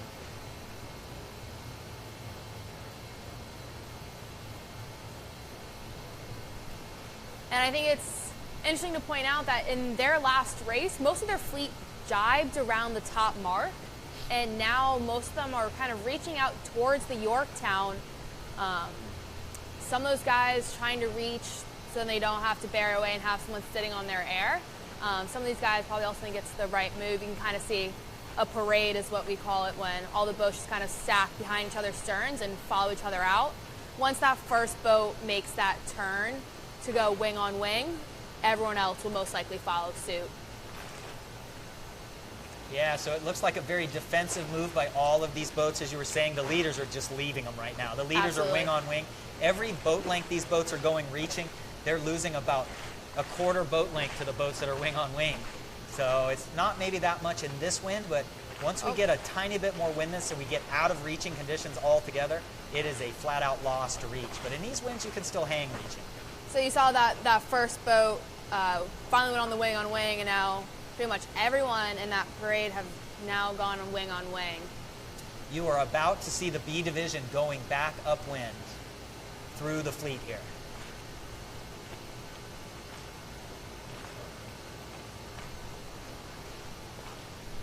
Is that race 4B that we're seeing going upwind? Yes, so race 4B going upwind, race 3A going downwind. And it's so cool having this vantage point that we're seeing right now on your screen of the two fleets colliding like this. Looks a little hectic and a little crazy, but it's organized, we swear. Very good. So this fleet in front of you, the A, is really strong sailers. These guys are going to the finish with a windward leeward course 4 times around. So that's the W4 course, finishes downwind. The next race for them, for the A division there, will be finishing upwind. So they're finishing downwind on this one, upwind on the next. So while we have a second here, what about Ward? Ward seems quite serious, but chillax at the same time. Ward is, I can never quite get a reading on Ward. He is an amazing sailor, an amazing coach, but he comes out with these one-liners that are just hysterical, and same with our assistant coach as well. And now we're going to throw it up, back up to the windward mark. That go back up for the B division at the windward mark. So he's a combination of intense and funny, is what you're saying. Absolutely. It's always an interesting day at practice.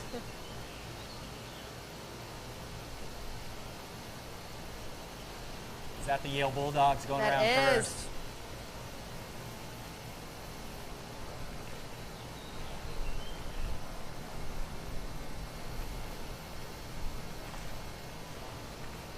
That looked like Nick Baird to me.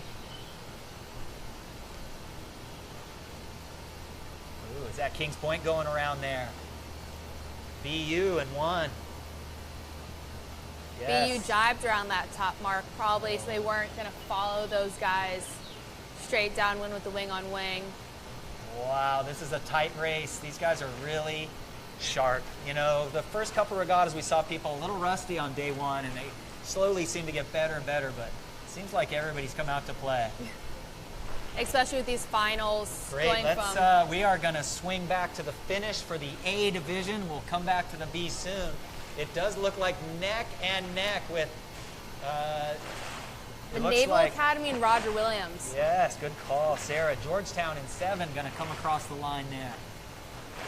Those top 3 boats are so close crossing the line, and we'll see who, and you can see that gap there. We're having to pan to that next boat. Yeah. Okay. Very difficult to see who's coming in there right now. Looks like 18 was South Florida Bulls. And who else is in there? Charleston got in there that time. The Yale Bulldogs did okay there, 17. Boat 4, Brown getting in there. So we got finishes happening right and left. Inside there, Kings Point in 13. So Kings Point, I'm going to call it now. I'm going to say these results are going to be so close by the end of this day. I mean, we just keep seeing all these teams, you know, mixing up. I think we saw Stanford get a really bad one and a couple really good ones. So it's exciting there. Well, very good. That's the A division with Gill on their sails. We are finishing up their race. They're going to start another one very soon and do W5. And coming downwind with the B division is not as tight as I thought it was going to be.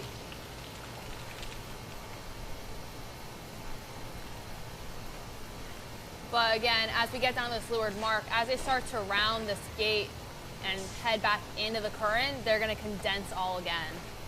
Yes, good point. So these boats will be coming downwind, down current. As soon as they get around the gates, bucking the current, it's going to close up again. So it looks like Kings Point on the outside here has actually got a really good lane. And that's 15, I apologize. I was looking at 13. But yeah, 15 has a really good lane. Santa Barbara for the right gate. And again, who's that leader? Those yellow sails are just so hard for my eyes. I'm not Yeah, sure. we can't read that. Maybe? Oh, Yale came around in first, 17. So that's Yale leading. Okay. I believe that's Nick Baird. Hard to say Yale. My page for Yale has about 13 crew on it, so I really don't know. God. And they haven't updated it on the tech score yet at collegesailing.org, so I do not know who the crew is. I apologize. Send in a chat at live stream and give us some crew names. I need a chat.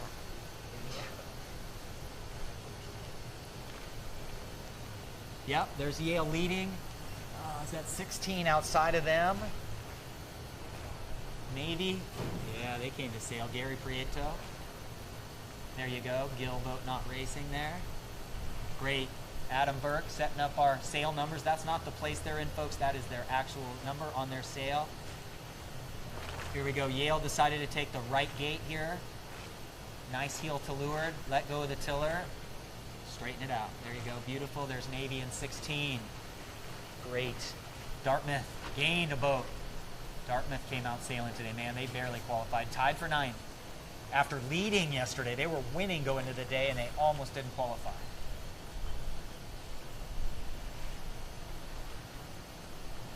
Yeah, coming out of there in boat 11 is Tufts.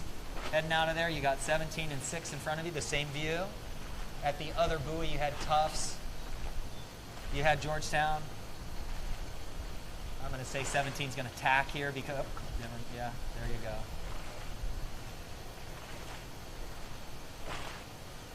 Beautiful. Zach Leonard has just got that South Florida, St. Thomas, Virgin Islands connection. He's gone down there and brought some great students up to Yale over the last few years. And Ian Barrows from St. Thomas. Who else from St. Thomas? Grace Ann Nicolosi from St. Thomas. She actually got Sailing World's Sailor of the Month. A U.S. Sailing Sailor of the Month. It's unusual for a college sailor to get an award that's open. It's not a college sailing award, it's an open award. So you get world champions and national champions getting an award, and here a freshman, rookie of the year skipper out of Yale, maybe first team conference crew. I mean, amazing. Grace Ann Nicolosi from St. Thomas. Looking across to the cruise ship. You're looking southwest when you're looking in that direction. You see that flag out there. actually showing the wind blowing south more than southwest. Again, the cold water flooding in is sucking that south end. And It's hopefully, interesting. It's interesting how Nick never really flattens the boat all the way. He's sailing the boat almost like they sail the FJs with just a tick more leeward hail than almost everybody else. He comes out of the tack and he's very cautious not to over-flatten. What do you think? Was that a gain here on the right for these guys? I want to say it is. They're looking really good out there. It looks like 11's gonna cross 17 there. We'll have to wait and see. Yeah, it definitely looks like a gain on the right there for 11. Yeah, Navy just almost got him on starboard, and then out on the right leading for sure, right? Tufts? Definitely. They're leading for sure. Yeah, crossing Yale by far. Yale tacking back there in the middle of your screen. So Nick just tacks underneath there, figuring that boat 1 hard right will be something that he'll be able to eat up later. He just wants to keep it close with these 2 boats on the left and not end up 4th. So that's BU out there on the right. Oh, that's 3, I apologize. That's Charleston out there on the right, making a gain of it. Beauty shot there, Colton. Thank you. Colton, one of our great cameramen. He's got amazing sea legs for a skier, man. Colton is a ski cameraman. He coaches high school skiing. Wow. And he's got amazing sea legs on that bouncy boat out there holding a It is bouncy out relatively there. expensive camera. Okay, so Yale's dropped to 3rd for sure. They just got the squeeze. Oh, wait. No, I'm sorry. 16. Yale did a good move here. So they lee bowed Navy, and now they got to go out and see if they can get a piece of BU, which they are not. So BU's 2nd.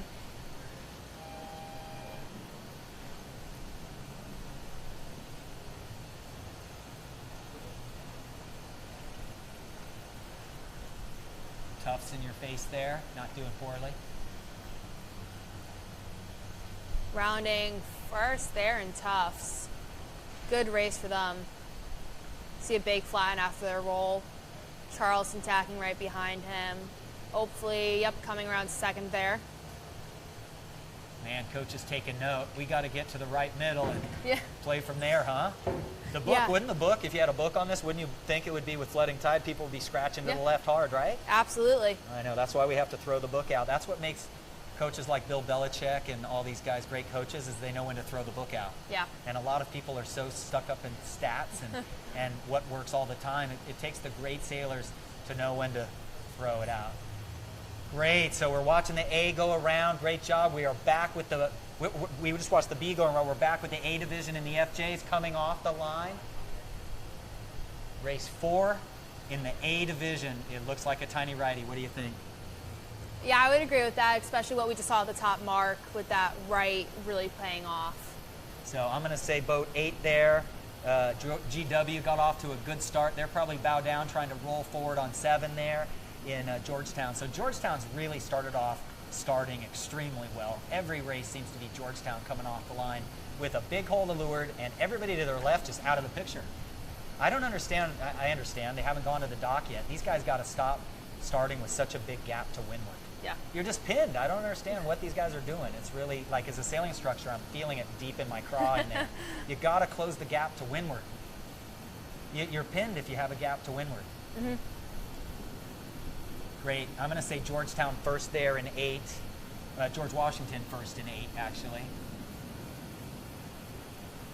Looks like leading out to the right is South Florida Bulls there in 18.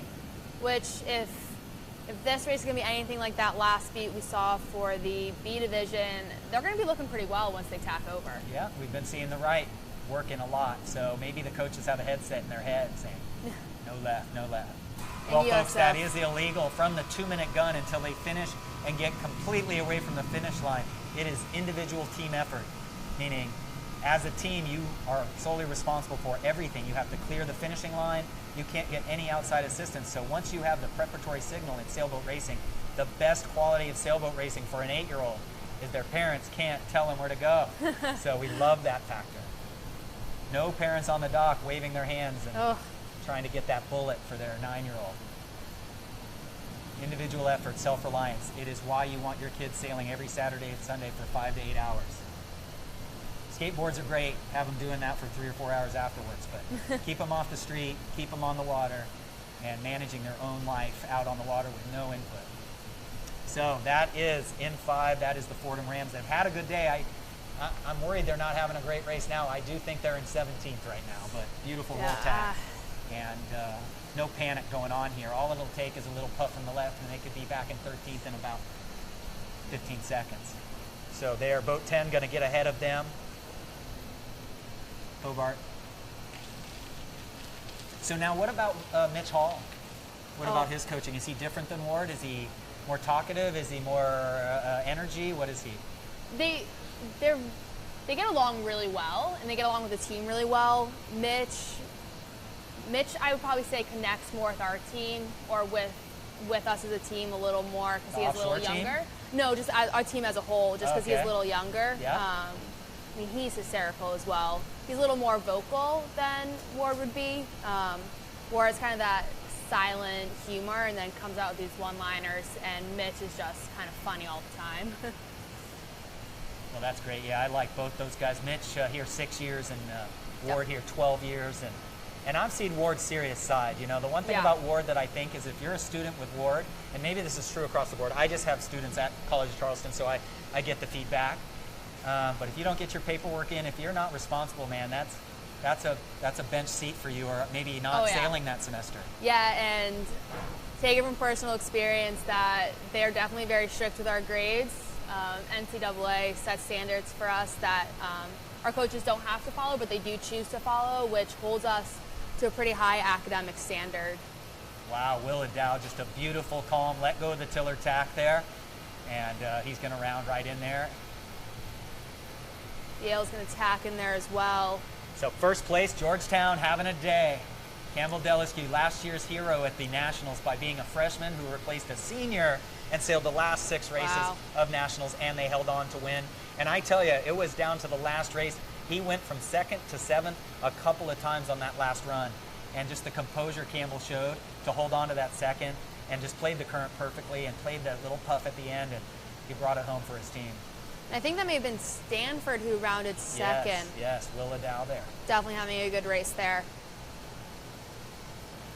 Yeah, Stanford, my list of names, they've had over 18 sailors sail in their last 4 regattas. Wow. And, you know, it's just too hard to keep track of them all. John Vanamore came from the East Coast out there from Navy, and he got back on that Stanford program, which had a lot of pride, but, man, his recruiting just went off the charts with all kinds of youth world sailors. Hans Hankin, Antoine Scrieve, I mean, I could just go on and on and on. Kevin Lauby, and now they've just got stacked with crew with, you know, Catherine Booker, and, you know, they got Martina Sly, last year's Rookie of the Year in the PCCs, and, God, it's just Elena Vandenberg, a crew, Taylor Kirkpatrick.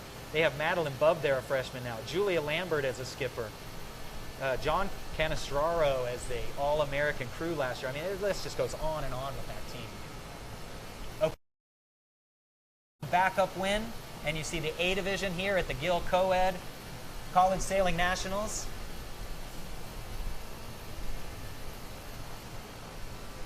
Great, so now we've got the B division going upwind, so we're going to stay with them now because they are coming to the finish in the next minute. And it looks like boat number 6 winning that. Dartmouth is taking a bullet in that. Coming out from the right is Charleston. They're going to take 2nd for sure. Looks like Yale coming in from the left hard. You know, Nick did a good job there. You know, what do you do when you're in first? What's your mentality there, Sarah? You don't want to get too caught up with what's happening behind you. You definitely want to keep your eyes forward. You can't neglect what's behind you. I would definitely say play it safe.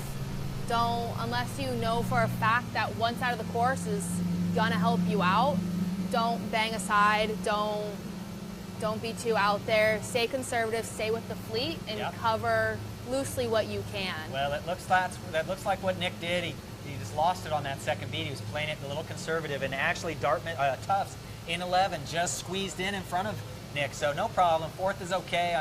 I'm sure that not happy with that though for Yale. And then that must be 16 coming in behind him. Can't read it. That's Navy taking a 5th. So Navy having a good day. Make sure you go to collegesailing.org, and the results are going up very quickly. Tight race there between 7 and 9. Georgetown, Roger Williams, tack for tack right at the finish. There you go. BU in one. Yeah, BU also kind of got in that mix with that tight 7-9-1 finish there. Yeah, BC coming in there. So again, welcome back. We are here on the Yorktown. Make sure you're telling your friends. Make sure you're joining the chat. Make sure you're going to Facebook to see the Facebook Live posts. We are here at the Gill College Sailing Nationals, powered by U.S. Sailing. Thank you to all of our sponsors. We will be starting the A division very, very soon for their next race. That will be race 5. I think these guys in A are going back upwind right now, doing their W5. Oh, I'm sorry. I was looking down there. We are on the A division race. They are going back upwind there, still in that race. Stanford and 12 leading that pack out left. So it looks like they've got the gates pretty square. So now teams are splitting even. That's why we have gates in sailing, is to try to give people in the back the chance to split off into clear air. And it does look like brown bears have split off towards us, coming this way off of your screen there. Boat 7 out to the right, definitely owning the right. We'll see if it continues to pay off for them. Wow, how did I miss them? Stanford looks first over there. This is going to be exciting here. They came around and slingshotted out there. Yeah. Georgetown actually is 7 there. Yep, Georgetown, Stanford in 12, Dartmouth in 6. Georgetown just tacking there. We'll see how they cross with the left, but they look really strong right now. Yale in 17 back there. So Ian Burrows with Yale, 4-time college All-American, a finalist for College Sailor of the Year last year. He has not turned on his game yet, and I expect every regatta I see him sailing, I see him turn it on. I expect to call his name a lot more coming up soon. So yeah, the right's leading for sure. Look at Georgetown, man. What did they do? I missed that. Went around the left gate and stuck with it until they saw it. They kind of got a puff roll down. They tacked in it, got the speed out of it. So South Florida Bulls look like they're 4th there ahead of 17, and number 4 there, Brown, also ahead of 17. Boat 2 squirting out there, BC. And also ahead of Yale. So Yale, I think they're gonna be some serious faces. Aren't they known for putting their heads down and looking very serious all the time? Absolutely. Yes. My I'm not underdog gonna say they're puckered yet, but I think they might be a tiny bit. Go ahead, Sarah. My underdog, USF. I mean, they're having a great day today. Yes. Sailing really well. Top 5s pretty much across the board. Yeah. Unranked, and they make it to the finals. Yeah, it was just huge. Yeah. Unranked all season. Yeah, I really like Allison Jolly, their coach, and I like Alan. Alan and I raced snipes against each other a lot, but Allison and I used to compete against each other in 470s. And Allison, one of the first women Olympic gold medalists in our country's history, got a gold medal in '88 in Korea, just 6 months after she was found drifting in a 470 off the coast of Miami during the Olympic classes regatta by an oil tanker. Yeah, they got out in the Gulf Stream out there, and nobody knew it. And 4 hours later, she was found out in the middle of the ocean. 6 months later, she was a gold medalist. Yeah, that was a big, scary day for us all. But Allison comes from ABYC in Long Beach, California, one of the smallest big race clubs in the country, and shout out to all our friends at ABYC. They run the biggest, best youth sailing clinic, ICSA clinic every year. Mary Lee Goyen from out there, Brad Shoppier, UCSB's coach, got their program really up there, 5-6 years ago too. So ABYC, a call out to you guys. Congratulations on everything. Here we go. Georgetown moves into first like we called, Stanford in second. Georgetown Stanford looking like they have a pretty good lead going around this top mark. Yep, you got Dartmouth there going around. BC, nice gainer at the end. Gosh, she is so good. Again, parents, send me some ideas. What did you feed this girl? I mean, she's just fast. Where did she grow up? I need to go over to wherever that is and figure this out. 4-time single-handed National College Champion. What do they call that award? What do they give for the single-handed award? I think it's a single-handed national There's got to be championship. somebody they're honoring with a name. So if you Definitely. guys could know that, if somebody out there knows what the single-handed trophy is called, that would be great. We want to honor all of the people that have been here. We're going to be giving out tomorrow afternoon the Henry A. Morris Trophy to first overall. We're going to give out the Robert M. Allen for first in the A division. We're going to give the Oxford Trophy out to the second overall team. The Metropolitan Trophy to the third overall team. So we are, or maybe the Metropolitan is first in B. So we're giving out a lot of awards tomorrow night.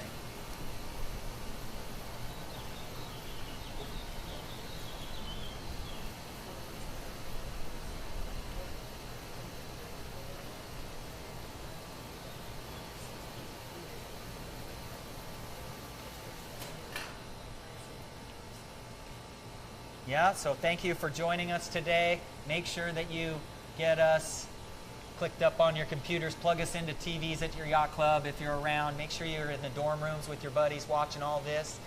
We are here with the A division going downwind, and I understand that after this race, I believe the A division is going to take a short break, and then after race 6B, they will take their short break.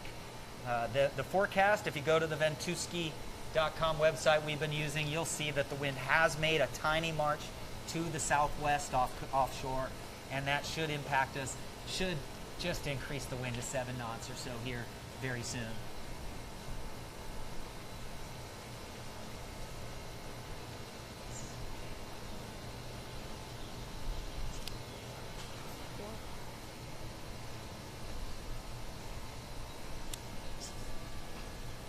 So A division is coming down. Downwind here, still in the lead is Stanford, or they took the lead actually. Didn't Stanford round second up there? Yes, so Stanford round second up there, and has Georgetown rounded second up there and has now taken the lead.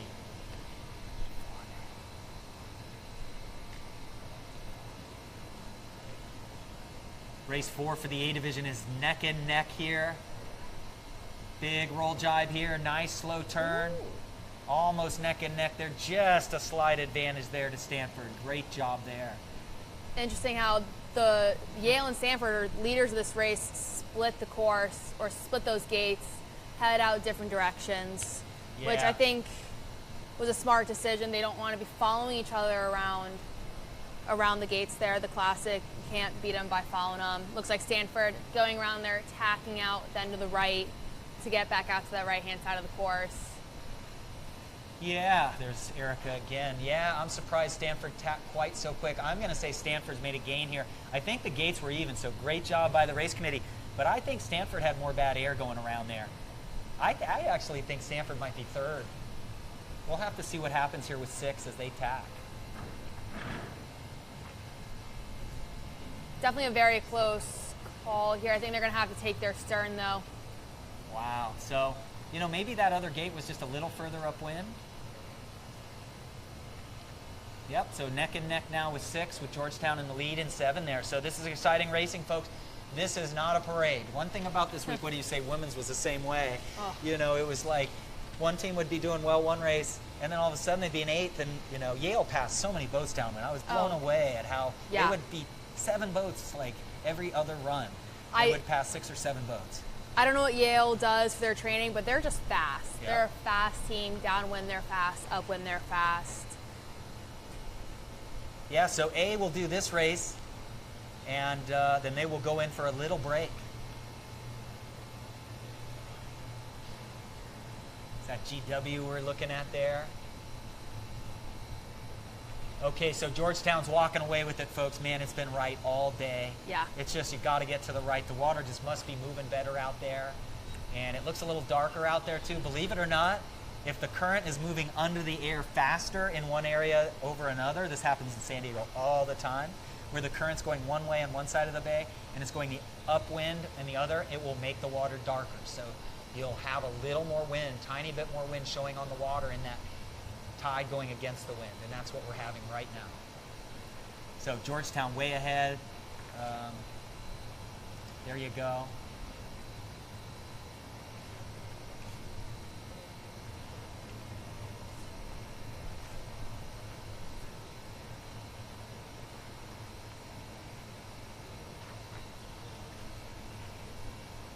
Yeah, so we are getting up. We're less than 2 minutes away, folks, from the finish of the 4th race in the A. They will go to the dock right after this. You see Campbell Delisque doing not quite a horizon job, but doing very well there. They were in second at the last leeward mark, and then the last windward mark and first. Has South Florida moved into second there in 18? So South Florida lays up underneath, boat 18 under 12, and now they just may be second. They're just having a great day. They're sailing the course really well, sailing the boats fast. Yeah, so drop back there on the screen, Stanford. I believe they're third now. Definitely, I agree with you on that. That right gate wouldn't have been my choice, but I understand their reasoning with it, trying to split with the leader there. You're not going to beat them by going around the same gate as them. So I definitely agree with their decision, just unfortunately didn't work out for them this time. Yeah, so Campbell there in squeeze mode. Right now, all he's doing is just squeezing a little hard and just making sure he's staying up to. He doesn't need to protect, but that's just his style there. And then boat 12 under there, definitely in second.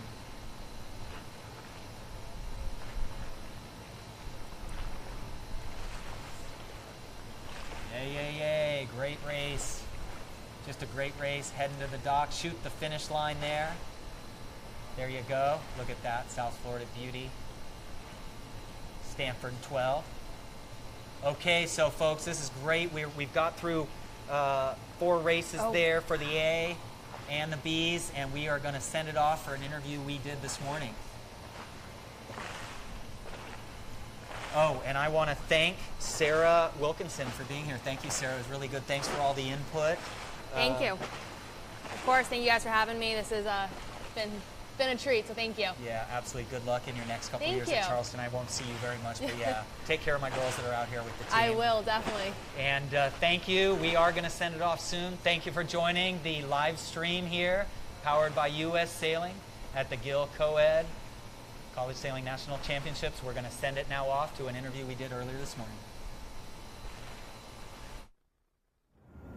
Hello, John Rogers here again. I'm lucky to have Dan Thompson, a coach from Hobart and William Smith Colleges. And Dan is one of many Hobart and William Smith colleges. So welcome, Dan. Tell me some of the colleges that have graduates from your school and what makes your school develop so many coaches. So there are a lot of schools here that have HWS past sailors as coaches: Stanford, Dartmouth, Roger Williams, Coast Guard, University of Vermont, Fordham, and HWS. Wow. And I think the real reason so many coaches are from Hobart and William Smith colleges is that the program has a long history of really building a passion for sailing. And we find sailors that really enjoy being on the water and becoming better sailors, and that leads in to wanting to coach and wanting to teach, because it helps you become a better sailor, and then you can also pass that passion on to more people and to new generations. And that's great. So you graduated in 2008, and I assume you went to nationals a couple times. Let's see. What was it like to make that transition from a sailor to a coach? It was challenging. Probably the first hardest part personally was, the first year I was coaching, 3 of the years of students underneath me were students that I had been team members with. So there was a big change from going from being a teammate with someone to being their coach. Yeah. And then the other big challenge was, looking at the game in a different way. You spend 4 years as a student athlete looking at the game as a sailor. And when you become a coach, you have to start looking at everything from the coaching standpoint. And then that was a unique challenge. So now, there's only one brother team of coaches at this event, and it's you and your brother David, correct? That's correct. So are you guys competitive amongst each other, or what is that relationship like? Do you help each other, or are you holding some secrets? I think it's competitive. We get along really well, and but I'm sure we both enjoy beating each other, so I'm sure we each have a couple secrets. Well, I know at Frakeley's playground the other day in those go-karts, you looked hard to beat, so we're going to have to go back over there and race each other. And but it's just been really fun to watch your team. What are your expectations for today? What's your game plan for today? Right now, it's just take it easy. Obviously, we're waiting for wind, and if you look at how competitive the semifinals were, it's going to be a really, really competitive final. So take it easy now, and when you get out there and get racing, you got to take it easy as well, because it's going to be really tight. You don't want to get worked up if something goes wrong. Well, great. Well, thank you, Dan. And just a great opportunity to talk about another great story here. I'm John Rogers with Gill, Deegan Media, and Granite River Studios. We're looking forward to a long, great day.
Great. Welcome back. We just had the start for the B division. We'll got you on the screen. We're here at the Gill Coed College Sailing Nationals. It's been a great race. Not many teams have real consistent results. I think BC's probably leading at this point. I'm just guessing. And